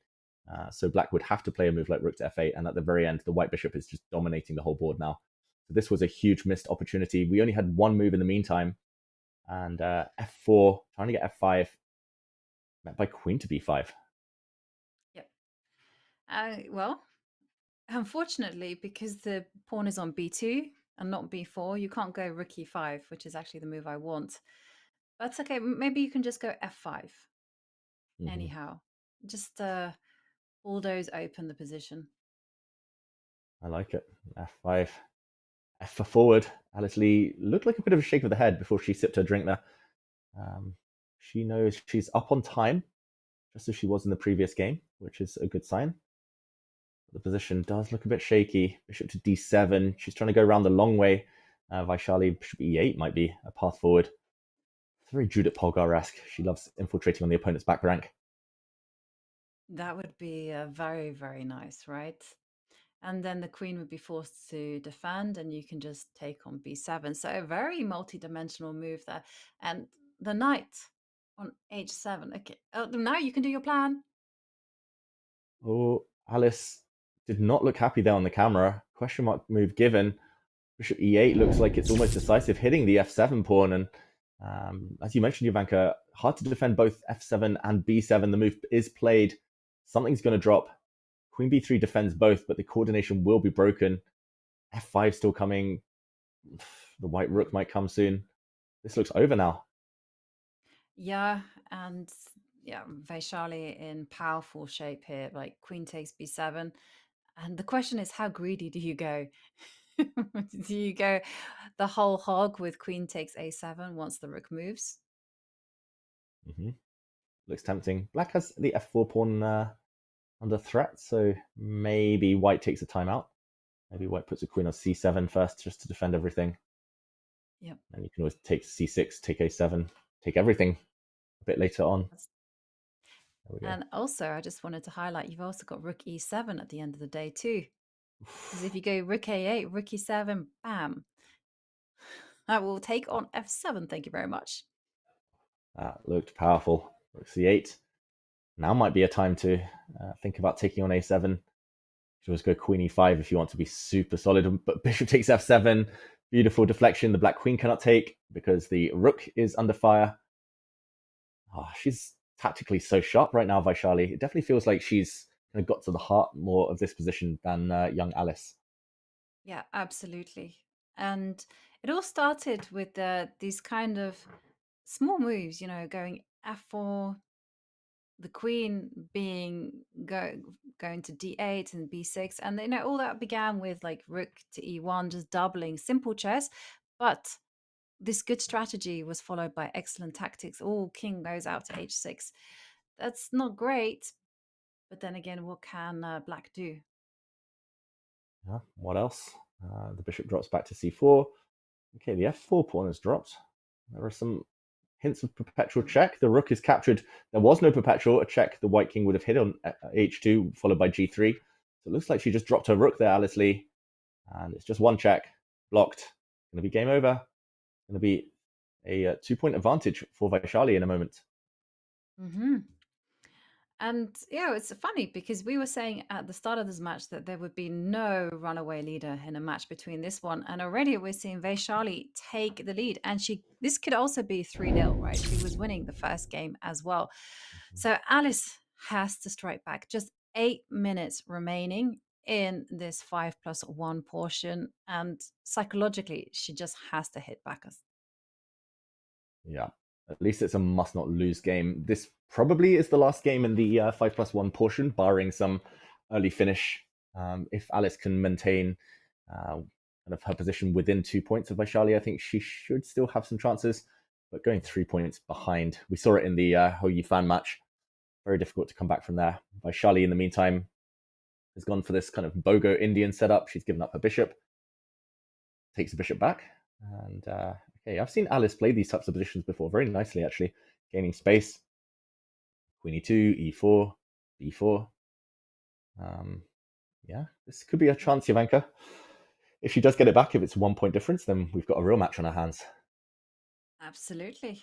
Everything to play for. But okay, Vaishali just can't sit still. I mean, she has to do something in this type of position. At some point, she has to break with either c5, a5, and just get some counterplay because she's gone for e5. And now d5. I mean, what do we make of this type of position? I mean, one thing that's great is that we've seen Alice like switch it about. She hasn't kept to the same opening strategy. Yeah, she has shown she's quite versatile in the opening. No more reverse London system. Gifted to Vaishali there. d4 more direct. And I'm expecting Vaishali just to throw pawns down the board. f5 looks like a very logical start. Long term, Alice will be trying to build for c5, but very hard to achieve that in the near future. Very hard for white now to play e4 without allowing black to kind of close it. f4, g5, pawn storm. I think it's actually an opening success for Vaishali again. But okay, it's still very tense, still early days. And Alice, she's been up on the clock, Jovanka, just hasn't been able to use it to her effect. But if she can maintain that pattern, she might get chances later. Yeah. And one of the things about this is that it's so easy for black to play, right? You can either just hold the position as is, or you can start throwing your pawns down the board. But the one thing that you do have to factor in is white's plan is just simply one-dimensional. It's just to go c4, c5, and break open those lines for those rooks.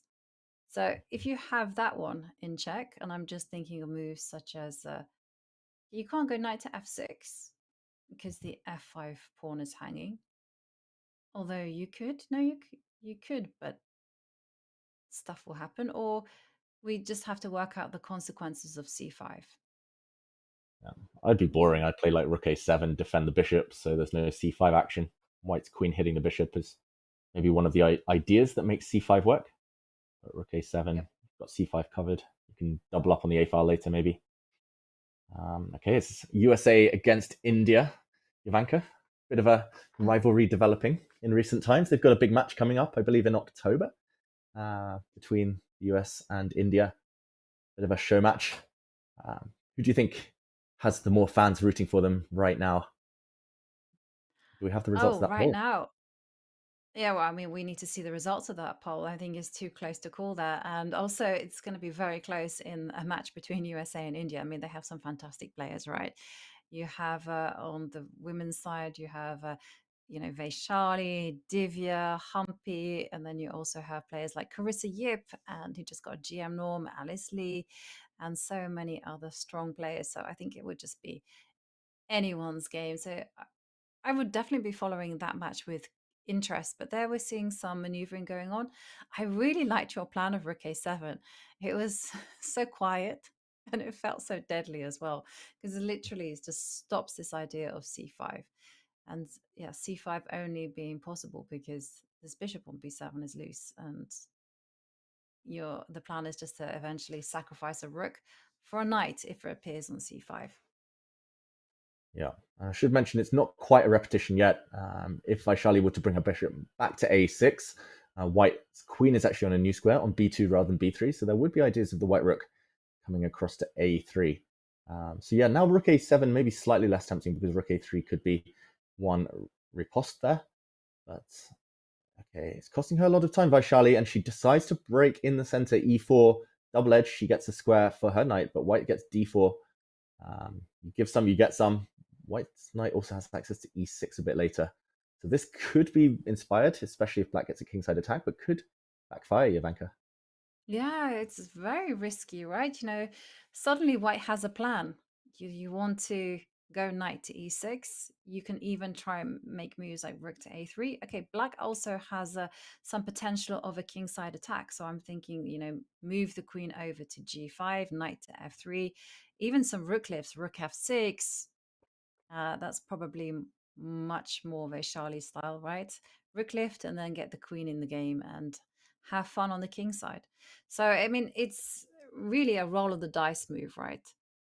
And done. I like the fact that it was done when both players don't have that much time on the clock. Yeah, and queen b3 is an admission from Alice Lee that she's lost a bit of time. Her queen was on b3 a few moves ago, but she really wants to force through c5 now at any cost because the bishop would otherwise have captured on d5. And here we go, queen h4. This is the kind of attacking that I enjoy watching. I can never replicate it myself. I just don't have... I can never find the energy to attack or go for checkmate anymore, Jovanka. I'm always scared of the repercussions of pieces being offside, but queen h4 comes with a threat. Knight g4 would be a double attack on h2 and f2. This does look scary for white. It does. It really does. Okay, so you have to deal with this knight to g4 threat. So either you're going to defend on f2. So I'm just thinking of, I don't know, just say like a rook c2 bit move. Or maybe stepping back with the queen just to cover f2 so you can meet knight g4 with h3. Or you can go and stop the knight arriving on g4 by going h3. But if you do that, then you are inviting moves such as g5.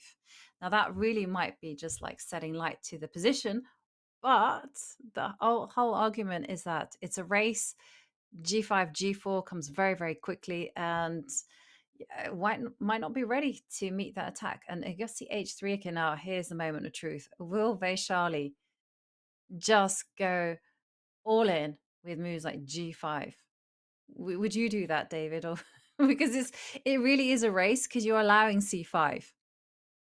Like 18-year-old me would have played g5 in a heartbeat and then g4 and gone for checkmate.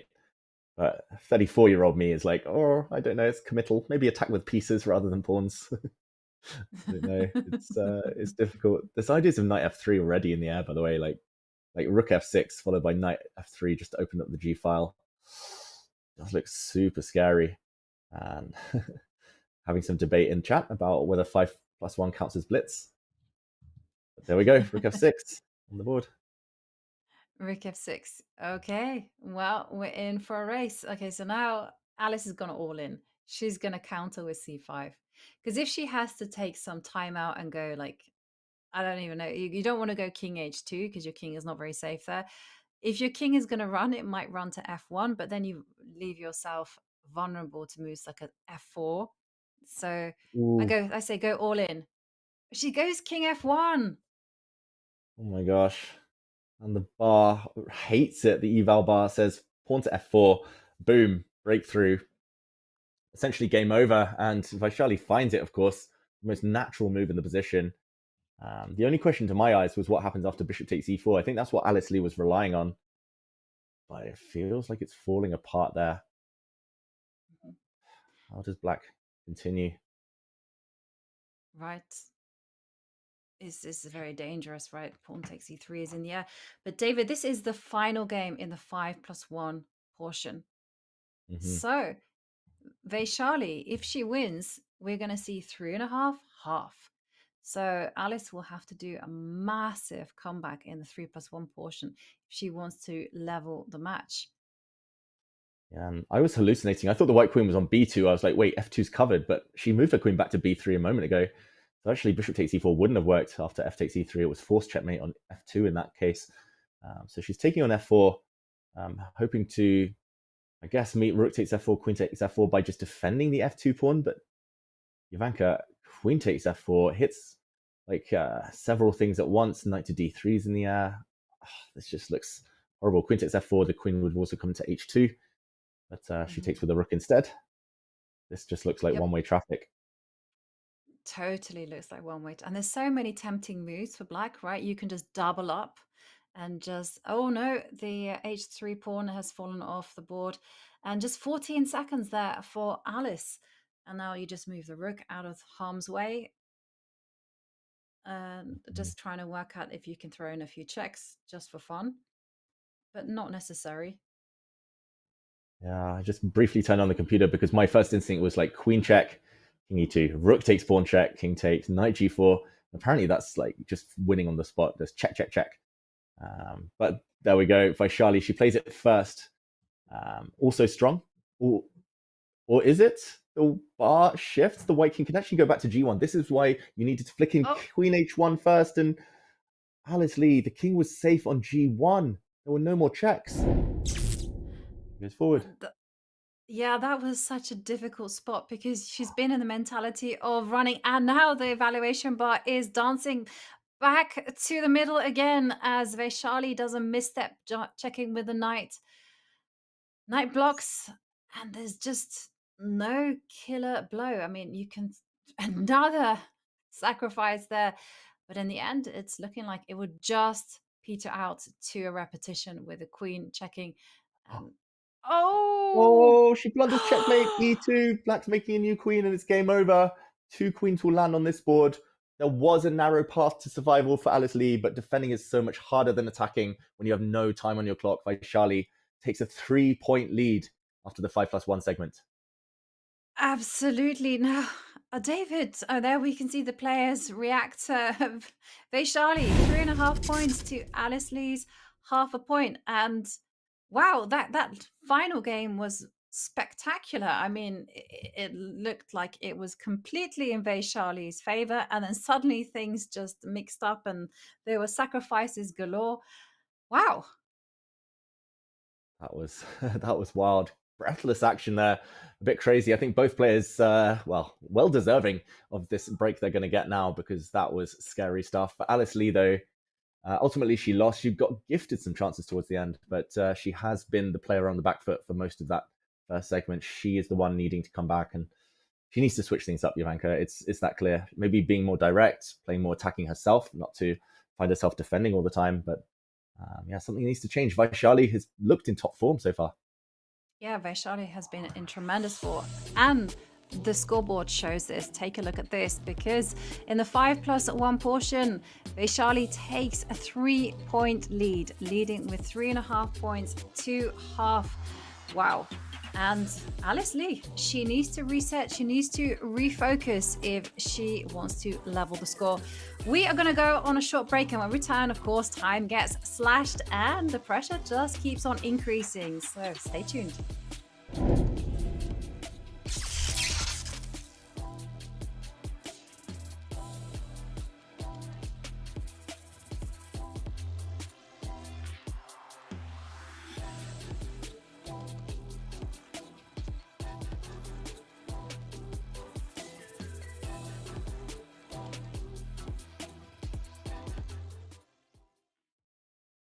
We want to show you some special and fun moments from your career and have you reacting to those videos. Okay. Yes. I mean, this tournament means a lot for me. Also, I learned some from my opponent. I feel she is really has some fighting experience and plays nice. Every time after the game, we do this kind of stuff. Like she says something, maybe I just think about something funny during the game. I just can't hide my emotion. I want to laugh, and yeah, something It's like. difficult to hold in. Yeah, I think she's better than me, kind of this stuff, because maybe after interview and she will ha ha ha ha, something like that. so excited every single day because if there's many draws in Classical, we always get a lot of Armageddon. There were also many days with lots of decisive games in Classical. Super exciting to see. And today, I think this is the peak of how this format is delivering. Yeah, actually, now I remember what happened because she told me some jokes.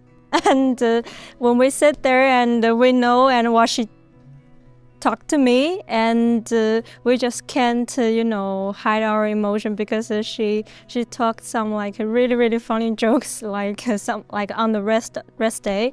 And when I saw her face, and I just think about that jokes, and I just can't become like a normal person.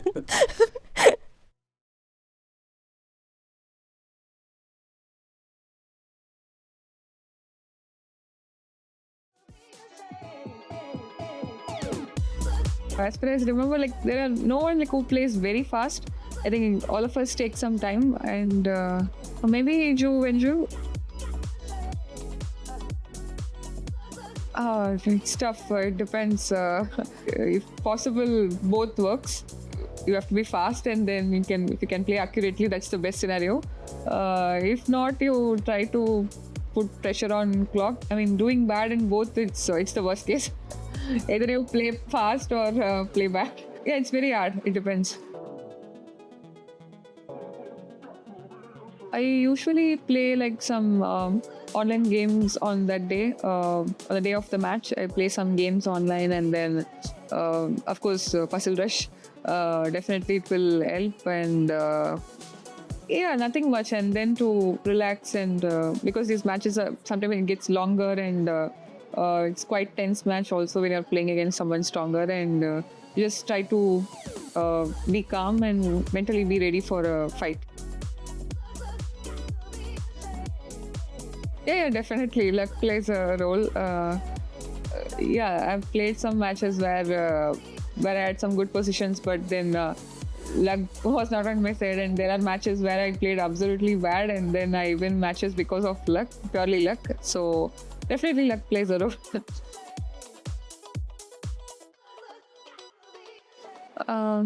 I've not played like a match type against, for example, Wenjun or Hou Yifan.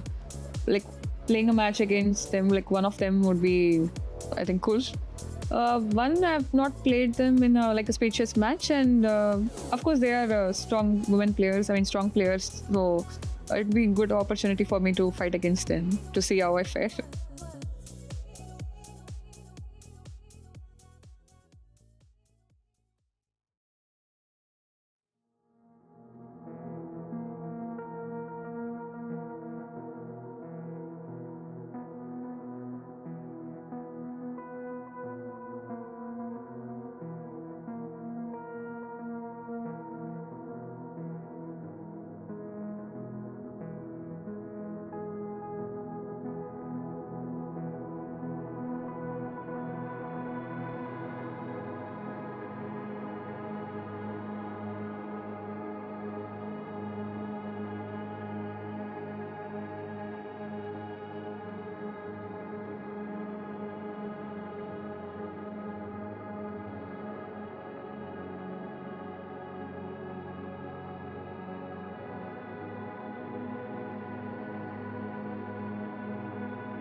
And we are back in the Women's Speed Chess Championship. It's the match between Vaishali and Alice, and it is Vaishali who has gotten off to a runaway start with a 3-point lead. And I'm going to put you on the spot, David, and I'm going to ask you, Alice, just 15 years old. What does she have to do if she wants to make it back in the match? Well, it's simple for Alice. She needs to play on the front foot. That means she needs to attack. She needs to go at Vaishali. So far, with 4 games. Game 1, it was very technical, very dry. In the end, Alice, lucky to escape with a draw. Game 2, she got ground down again in a technical position. Game 3, slightly worse, got ground down.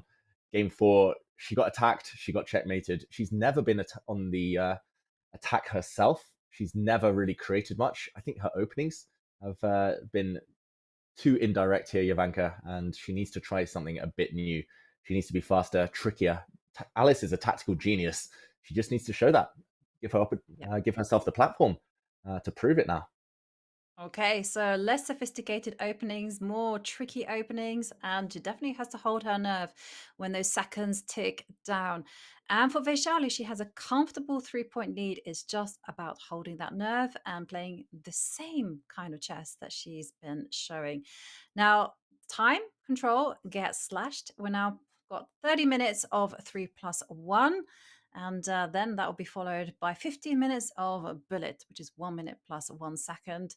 It's going to get insane. It's going to get fast. It's fierce. It's all of the words that you can think about to describe excitement. That is what chess is. And here we have on our screens, Alice Lee. She needs to make a comeback. She needs to reset, refocus. David, like, what motivating words would you tell her? Because I liked what you said before. Well, she has the periodic table behind her. We've talked about that. She needs to be like H2O. She needs to be calm, like water, and she needs to take the opportunities when they come. She's still got a chance. I hope she was watching the earlier match where Hou Yifan was up 3.5 against Ambartsumova, but as Ambartsumova struck back, got her first win in the 3+1 portion. Alice should be aiming to do the same. Jovanka, we see a mainline Petrov this time, though. Solid from Alice. Yeah, solid from Alice, but still a Petrov. It's not the most aggressive opening if you're in a must-win scenario. But there we're seeing that pawn structure completely symmetrical. And now it's going to be an endgame grind. It's your favorite thing. Yeah, give me White's position any day of the week. No, but it's nothing special. It's a symmetrical pawn structure. Magnus seems to win this exact endgame with queens off the board, pure symmetry every time he plays. But for others, it's less straightforward.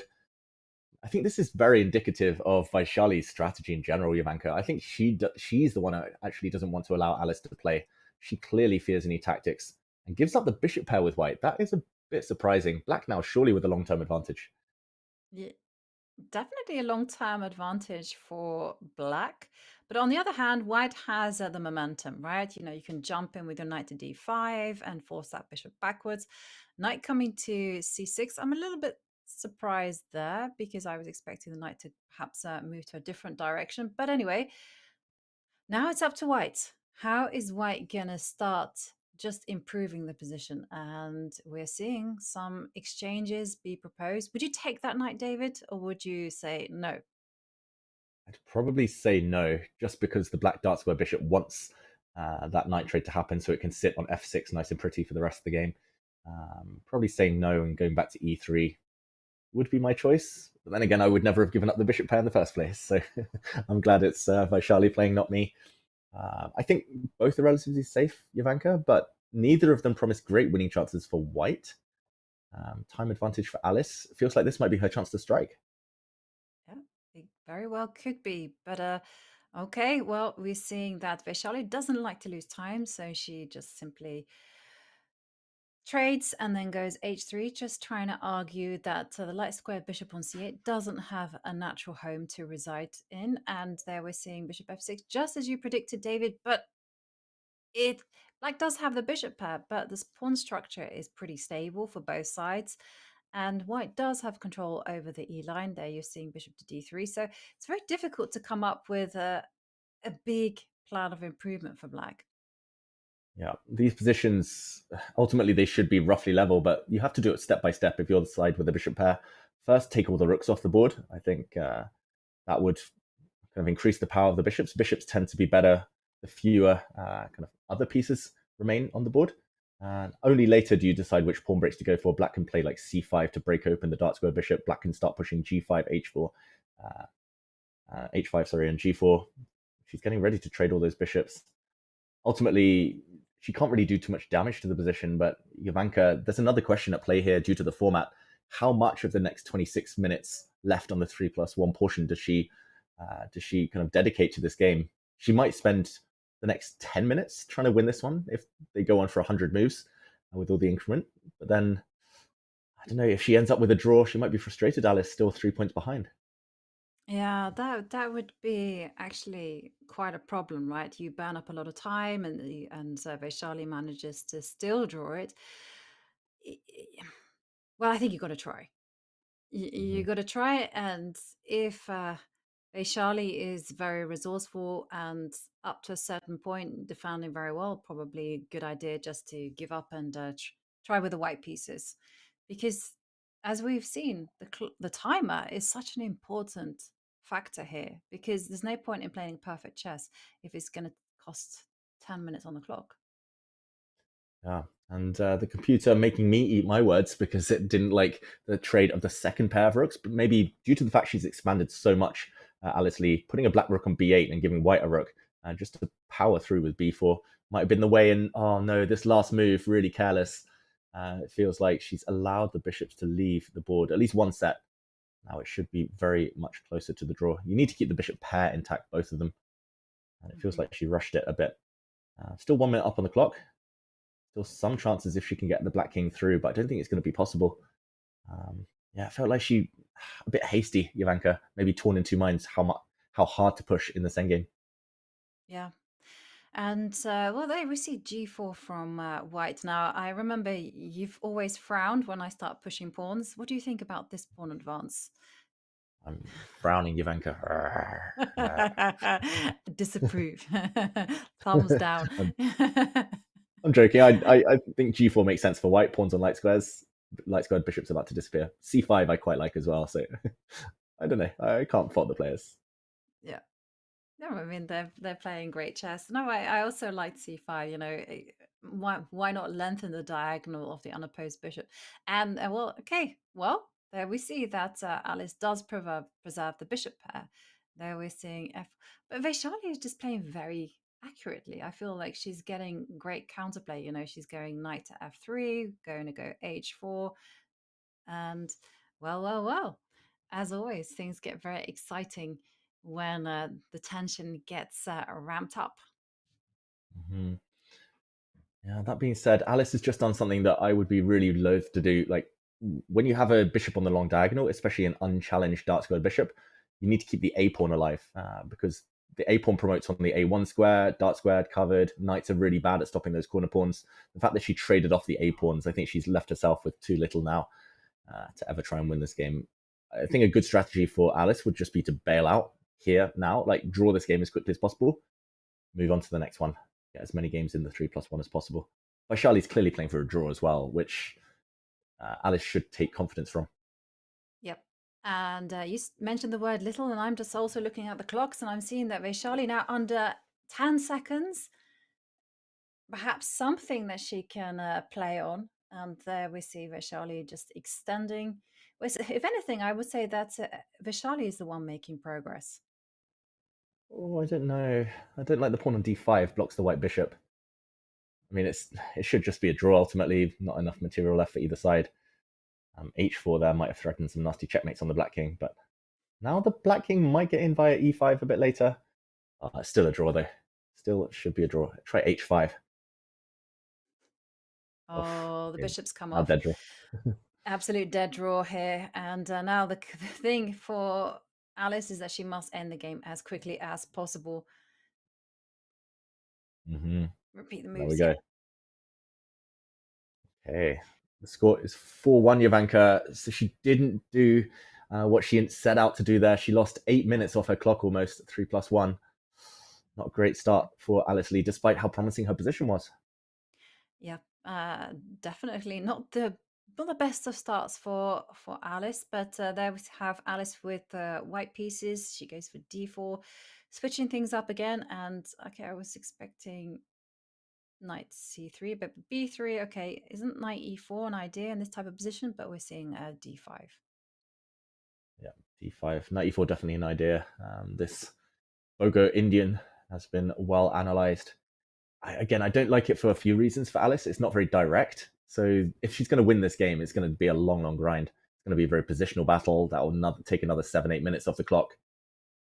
Oof. And no guarantee you win either. I think she has to be super, super direct with white. Against the Bogo Indian, play knight bd2 variations, keep more pieces on the board. But here we go. Let's see. Opening. I don't know. I fear that Vaishali, she's got different gears. She can attack when she needs to, and she can be a bit more pragmatic. Not a pun on her brother's name, but she can be very pragmatic if she needs to be, as in the previous one. Yeah. Also, I feel that Vaishali can switch things up, right? Because she can serve with both hands. She can go e4, d4. I've seen her play many, many opening moves, whereas Alice, not so much. I mean, we saw her play some b3, some e3 systems, but here we're seeing a lot more classical chess. And I agree with you. It's going to take a long time to win this game. It's still very much a fighting game of chess, but already we're down to just under 21 minutes, and Alice needs to recover 3 points. Mm-hmm. That being said, her position looks healthy for now. The black knight on c6 definitely misplaced, kind of in front of its own pawns. Black light squared bishop inferior to its counterpart. I do like Alice's position. Yeah, very, very slow and strategic. Not sure it suits her style. She needs more double-edged positions. That's more up her alley. Or shall I say her Vaishali? No. Oh, that doesn't work. She needs something a bit different. That's all I'm trying to say. I'm sorry. That was a good one, David. Okay, so a5. I agree. a5. I mean, I was not very complimentary about Alice's choice of openings, but it actually is really like the way I play chess. I mean, because white has the center, you're going to get the rooks together, the knight is in front of the pawns on c6, so therefore you've got some nice plans of going rook to c1, capture on d5, and then you start undermining that knight on c6 by attacking its defenders, namely the pawn on b7. And she's doing some great things, and now you just drop back with the queen. You don't want to be trading off pieces, and white's plan is very, very simple, and that's why we're seeing Vaishali. She has to generate some counterplay. a4 makes a lot of sense. Yeah, and it's slightly annoying for Alice, because if she had one more move, if she were able to play a3 on the last turn, kick the black queen out, then white has full control and can start expanding. Now it's difficult to get past the black queen. I quite like knight d2 though, applying a bit more pressure on the center. Yeah, this is how I play chess too with white, so I cannot blame her at all, Alice. It's just from my experience, if you're a few points down, you need to change the momentum, then this might not be the way. Ooh, nice move though. Oh, and a blunder by Vaishali. You can take the queen, and the rook's hanging. And where we see it, Alice Lee is gonna pick up a rook, and Vaishali, yeah, she's just played a little bit too quickly there, but a very important point there for Alice. Wow, what a sneaky trap. This was Vaishali's idea all along, to counterattack the white queen, and there we go. Vaishali resigns. Maybe she should have waited the full 55 seconds, taken more time off the clock.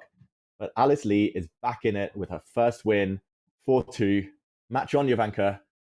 Just as we were criticizing the opening, she showed that there were tricks involved. And wow, I very rarely seen Vaishali blunder like that. She literally had to wipe her eyes. She was so in shock.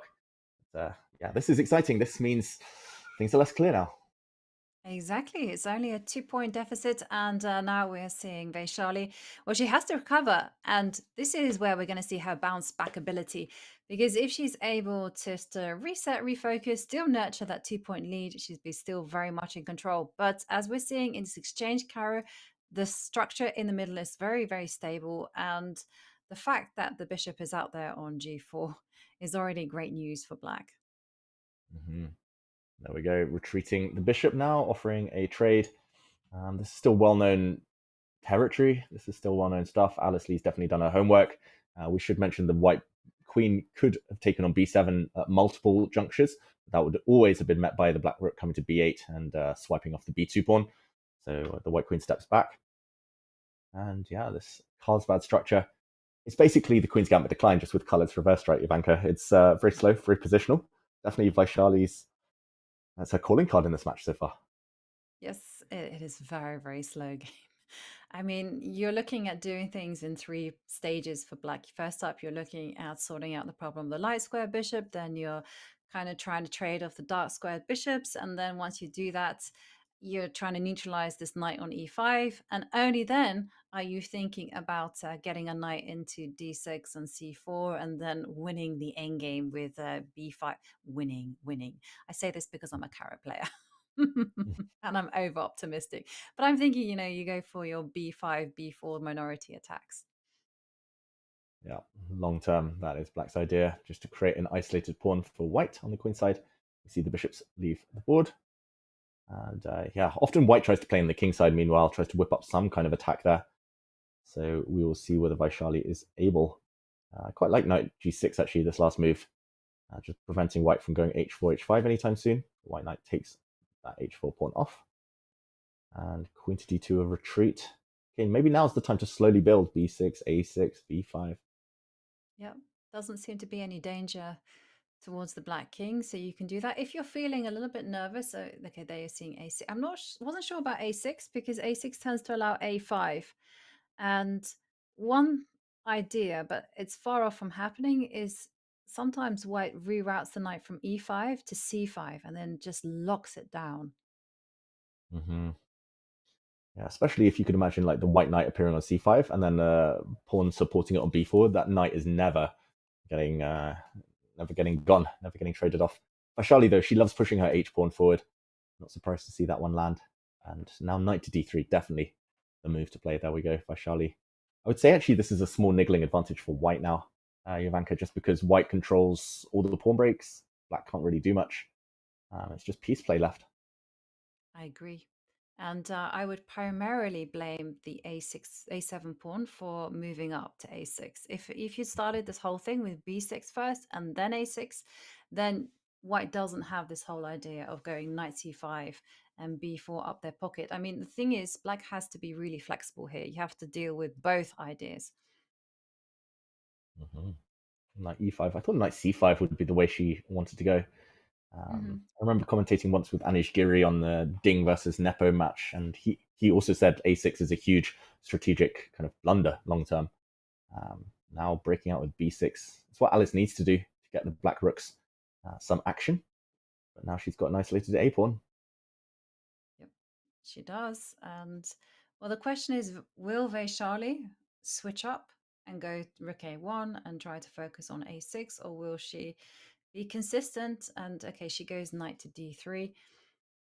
I guess the plan would be knight c5, still in the air. But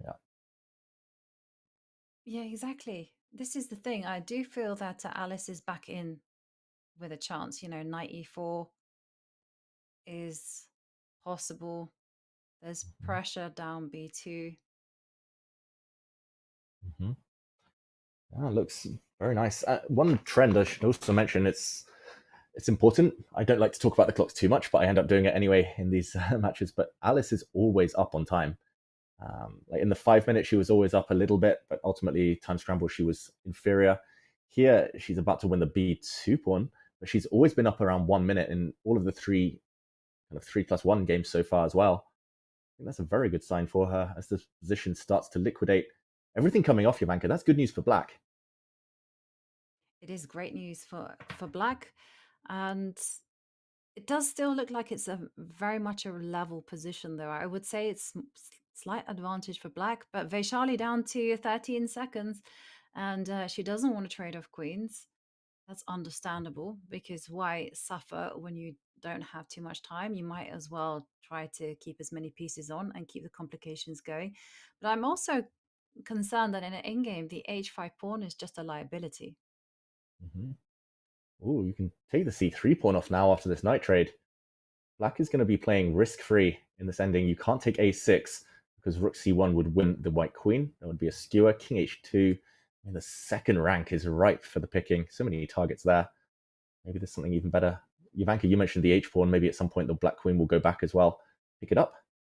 This looks beautiful. Alice needs to strike now if she's going to make a comeback in this match. This is a game for the taking. Exactly. I was thinking rook b5 as well. Rook a3, well, that was on my radar, but it's also very nice. The whole idea is just to eliminate any danger and then you use the a pawn. And okay, you can grab another pawn. And Vaishali just seconds left on the clock and struggling on the position as well. So the comeback is officially on, David.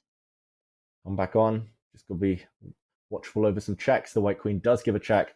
H5 is dropping. F2 is dropping. This is Vaishali on her last legs here. Alice Lee, she's all ice as she grabs what's going to be a second win in a row. 3 pawns up. Yeah. 3 pawns out. And this was like such a nice position for Vaishali. Lost control. And now for Alice, it's just about advancing the pawns and not allowing white a single perpetual check. Or not perpetual check, a single check. Mm-hmm. Watch out for stalemates. But the white king always has H1. So there we go. H3 breaking through. She's getting it, Alice. She moves away now. Swap the queens. She can pre-move the rest. And we'll see Vaishali resign. What a match we have on our hands. 4-3. Alice playing super quick, as Kevin in the chat says. And playing super effectively as well. Ivanka, that was really ruthless and efficient. Yeah. And that was the Alice that we like to see. You know, she was very resourceful. She held her nerve. Vaishali was applying the pressure in the opening. But in the end, in the late middle game stages, it was all about the opening of the queen side. And then she just took control. And it was very clinical there at the end. And there we're seeing Vaishali with the black pieces. She has to just reset. Now, this is a very trendy idea that I've noticed the Indian players are using this a lot with just f5. Humpy uses it, but it's not without its risks, because if black isn't active enough, doesn't follow in the most dynamic way, then white is simply going to be playing for a very slow but very effective e2, e4 break. Mm-hmm. And yeah, there we go. Very quick e4 break in the end. Could also still be effective. Rooks might leave this board. Eval Bar says it's almost equal, but Ivanka, it's probably easier to play white now. And Alice, so quick. She's barely spent any time to get to this point. Knight landing in the center. White's bishops look better than their counterparts. H6, very weakening on the light squares. The bar rises. Alice, is she going to get a third win in the row? It's looking that direction, right? Yeah, I'm thinking of bishop takes h6 and then like queen e6 ideas, but it don't quite work just yet. But exactly, just build. Bishop f4, no need to reinvent the wheel. Just develop your pieces, invite everyone to the party. Oh, this looks beautiful for white. Like rook coming to e1 next, all the pieces at play. Even if black gets the knights off, like knight f6 and tries to trade off, like the black bishop on c8 is going to be tied down to b7 forever. I don't really see how to develop like that left flank, that queen side. I would probably take knights here just to stop knight d5, but okay, rook e1. Just looks beautiful. She's in the flow. That's the most important thing. Exactly. And there's so many lovely attacking ideas. So for instance, if you go knight takes knight, the bishop can recapture, and then you might even see some bishop and queen battery lining up on the b1 h7 diagonal, just to set up some checkmating ideas. As you mentioned, the bishop on c8 tied down to the defense of b7. And okay, well, here comes a moment of proof. You can play, I mean, both captures are good, right? You can capture with your rook and, oh, apparently not. I didn't see anything wrong with rook takes, but I was okay now. Yeah. Bishop f5, big missed opportunity. If black got bishop f5 hitting the white rook, and then black got queen d7 just to defend b7, at least development problems were done and over. So bit of a missed window there by Vaishali. Bishop e5 also given a miss. The white rook could have also retreated, just stopping black's bishop developing. But yeah, trading pieces when you have a bit more space. Maybe that's why bishop e5 not so good. But yeah, very surprised Vaishali didn't spot bishop f5 there. Yeah. Well, it's still not over, but it's the clock usage that is concerning, with Alice well over a minute. And there's so much danger for Vaishali in this position. You know, she still has to navigate the vulnerability of the light squares around her king. She still has to develop the bishop on c8. It's, you want to have at least more time on the clock if you're handling these difficulties.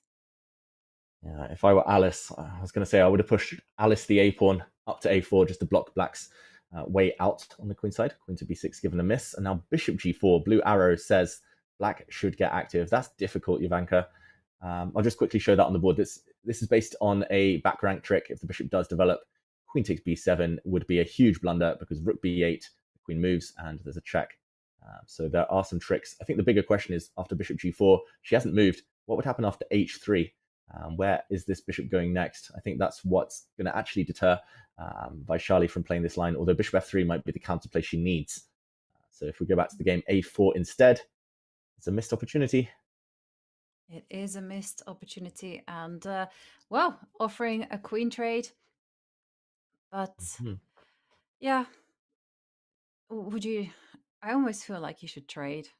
At least you won't get checkmated. Oh, but rook e8 check is such an important detail. She's missed this intermezzo, Zwischenzug there, and now black's bishop is pinned and doomed, probably long term. Bishop h3 is coming. Bishop e4 is also coming. She should have traded queens, but moving her bishop out.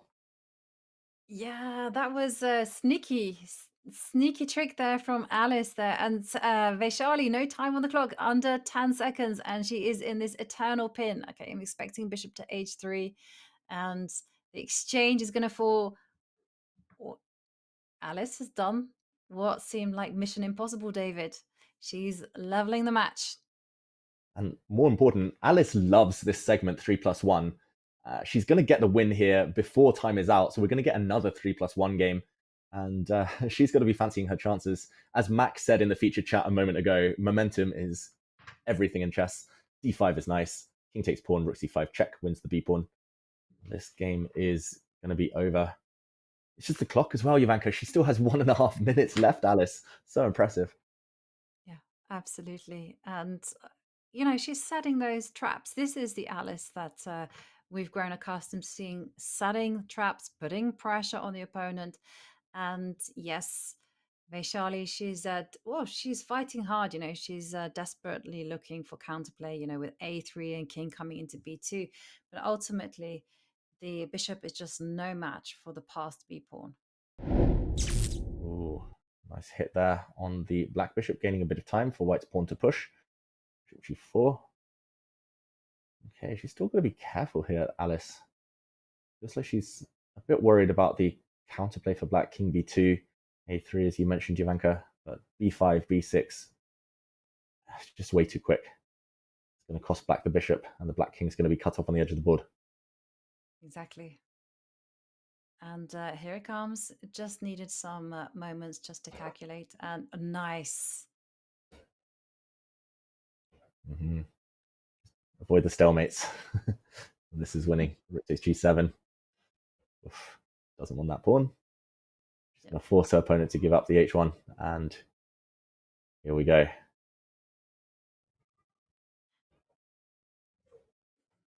Vaishali resigns. Alice Lee is back in it. She's tied up the match at 4-4, Jovanka. 3 wins in a row. Yeah. And now the emphasis and the focus should shift to Vaishali. How is Vaishali going to get out of this tilt? She's quite clearly like completely tilted. She's lost 3 in a row. The match that looked like it was smooth sailing is suddenly all up in the air. What would you tell Vaishali? How's she going to recover from this? She's just going to play a bit quicker. She needs to trust herself. I mean, the clock has been a huge hindrance to her. We saw one move blunder, uncharacteristic, a bit earlier. It's difficult, Jovanka. I would tell her just stabilize. Just don't lose this game. Regroup before the 1+1. This is going to be the last game of this segment. It's been against you, so I think she's actually doing a very wise thing. She's made it totally symmetrical, very level. A draw is not the worst result in the world. 1+1 is a total different kettle of fish. So yeah, she knows better than me, but that's what I would say at least. What do you make of this position, Jovanka? Yeah, it is. It's very level, and I agree. You know, Vaishali just needs to steady that ship. She needs to get to bullet, and there she has to make actually some significant readjustments because we've seen Alice be consistently fast. We've seen Alice just be able to apply pressure. Vaishali, on the other hand, has been struggling with her time usage. a little bit slow. So she just needs to speed it up. And yeah, as Sambuca 2020 says, Vaishali looking stressed right now. And she is, because she just lost 3 in a row. She was comfortably leading the match. Now it's all up in the air. And that's not a situation any of us want to be in. Chess equals stress, especially when you put the players under this much duress. 1 minute chess incoming. There's going to be some trades. Light square bishop's off the board. White's dark square bishop is often a problem piece in these structures. So again, I think Alice actually has long-term some decent chances. She'll probably put her rook on e8, trade off light square bishops, put a knight in e4. Very pleasant for black. Ivanka, Vaishali just needs to escape this game. 4 losses in a row. I don't think psychologically she's coming back from that. Yeah, not without some serious pep talks and some readjustments. But I got to say that the new generation of talent are remarkably resilient. And this was something that we saw in Vaishali in the candidates last year. She went through a really bad patch and then she started winning. But that was classical chess.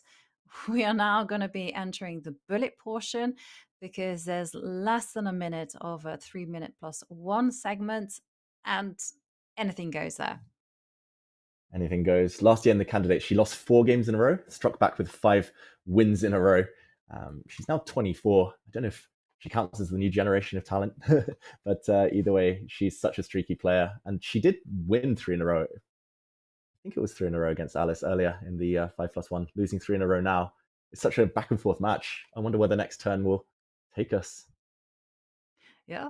And also we'll have to see whether players can actually remain calm, because it's so easy, especially when the clock is ticking down, just to get overexcited and just think about the future and just think about, oh, I'm going to make it to the quarterfinals and there I'm going to meet a tremendous player. And then who knows, I might win and then go all the way to the final. And you're just like, no. Focus on the move ahead. And there, as you highlighted, well, now Vaishali has to face and defend the bishop, the pawn on d4, and the pawn on b2. Luckily, the pawn on b2 can be just defended in an offensive way, because queen takes b2 is going to be met by rook to b1, and you go on the counterattack. Yeah, you do win a pawn there for black, so there's some temptation, but okay, I was going to say you don't need to indulge white there. At least white gets a very active rook, and suddenly white's position may be easier to play than it otherwise would have been. So up a pawn now. Maybe it will be Alice the a-pawn that decides this one. She can push it forward in the near future. But this one's still anyone's game. I think Vaishali is actually happy with that development, Ivanka. Now the white rook on b7. And there we're seeing rook back to e7. And yeah, everything's going to hinge on whether those pawns can start advancing and they won't fall off the board. Because this is the thing. Queen f3. Well, there's some tactics incoming. You're threatening rook to b8. You've got ideas of queen to f5. And if black is careless, you even have ideas of bishop takes h6. Now, it wasn't liked by the computer, but it's a nice blitz move. Ooh, talking of nice blitz move, Alice trying to shut the door by offering a trade of rooks. Her queen defends her rook. And now rook to b8 will definitely be met by a rook retreat. I don't think she wants to trade off, so rook b7 is the move I'm expecting. There we go. But queen and knight versus queen and bishop, even without the fact that Alice is a pawn up, I think Alice will be very happy. So rook b7. How to improve with black, how to keep the momentum. She drops back with her queen. I don't know. I think she's the favourite still, Alice, with that extra a-pawn. Yes, she totally is. And the thing is, so where are you going to go with the rook? You literally have to go all the way back, either to b3 or to b1. Okay, now Alice has to be careful. Bishop takes h6 is in the air. The knight on f6 isn't particularly stable. So I'm expecting a knight to jump into e4. Knight e4 looks like a good move. Black queen can also move. Alice is lower on the clock, though, for the first time in a while. I think she's getting excited. This is so natural for a human, for a chess player. When you've been on a winning streak, you can sense it's going to happen again. It's going to happen again. You start to try and spend a bit more time on the clock to make sure there's no surprises along the road. And okay, queen takes c2 threatened. Clock aside, Alice has done everything right so far, Ivanka.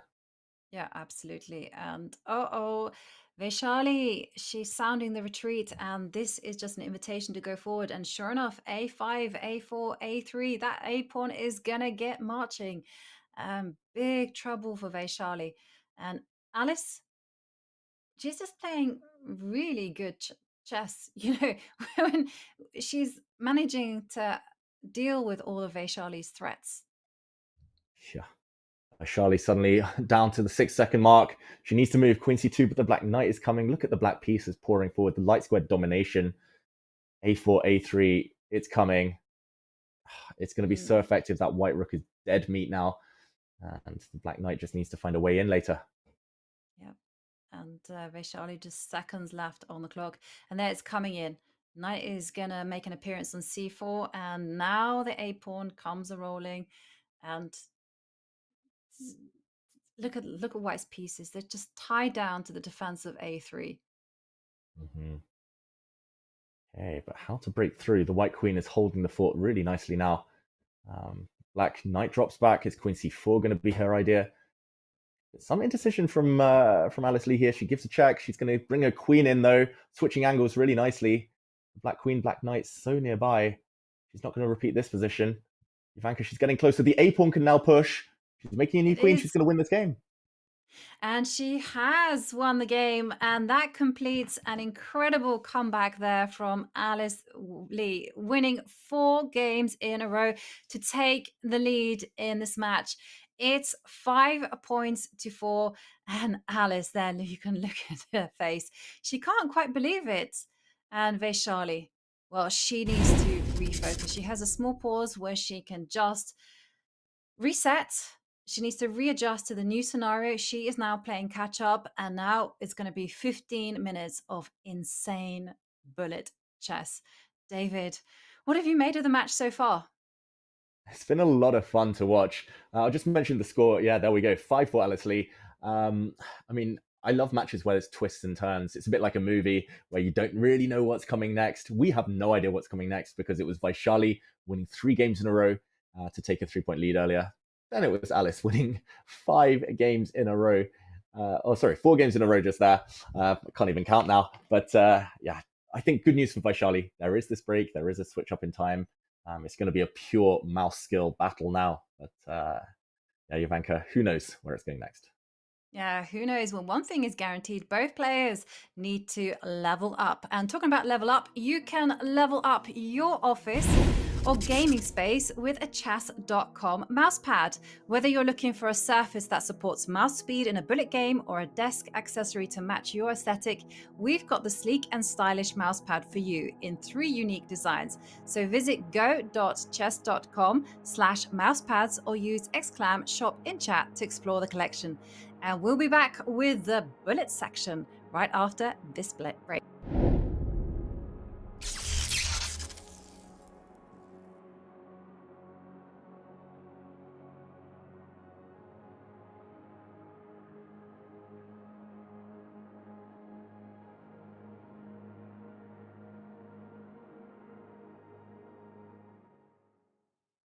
Join the community club on Chess.com and participate in amazing community events every week.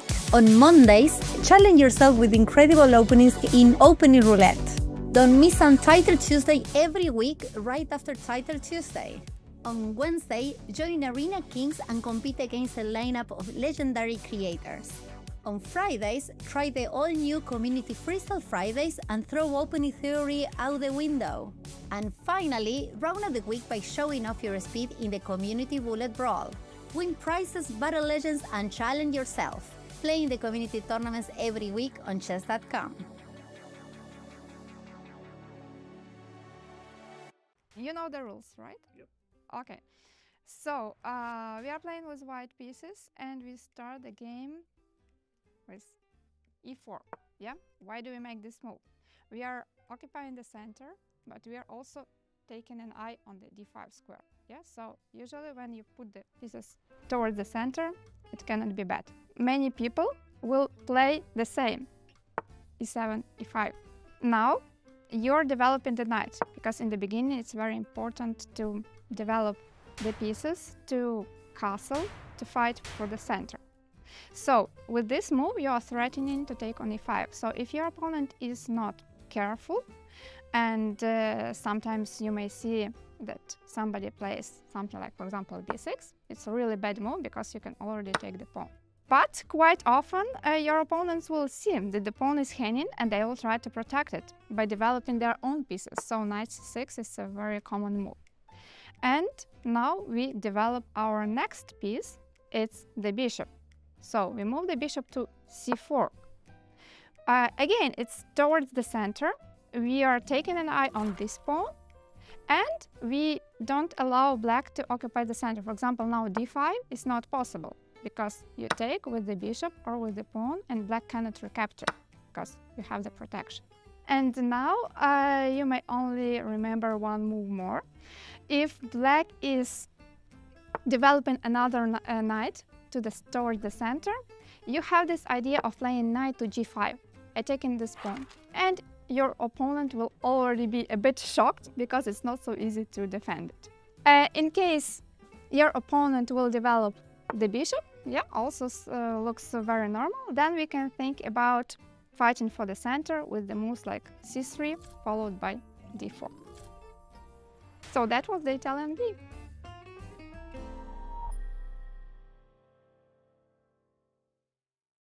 And this is white to move, yeah? So white to move and win. It's mate in one, yeah? Okay, let me think. Actually, I think it's quite hard. Because now I don't have any clue about it. It's quite a tricky position. Queen to g3. Correct. Yeah. Very good. Yeah. Sure this is mate in one? Ah! Now I got it. Queen g3. Queen g3. Yeah. Lovely. Yeah. Thank God I'm a chess player. I saw that. Yeah. So many pins, yeah? So many pins.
And we are back with the Women's Speed Chess Championship, and it has been an adventure in the match between Alice Lee and Vaishali. First, Vaishali took the lead, then it is all Alice Lee. Now we have the bullet, and David, what do you think this match has in store for us? Well, if we're to believe the story so far, all the twists and turns we've been seeing, then we're due at least one more twist ahead. And I think for Vaishali, this much needed break, it's going to be a lifesaver for her. I have a feeling that she'll be reinvigorated, more focused, more energetic now. And Alice, maybe just that kind of loss of momentum that the break has caused, will need to kind of bring back her A game that we just saw in order to continue this this narrative. 5-4, as we see, it was a very one-sided 5+1 section, very one-sided in the other direction. The 3+1 section, 1+1 Jovanka. I think the first one who gets the win here is going to be the favorite. Yep. And well, one person who does need to win is Vaishali. She's just lost 4 games in a row, and now she has to up her pace to lightning speed. And I liked your advice to Alice. Be like H2O. Be like water. Exactly. If I knew any other chemical symbols, I would drop them right now.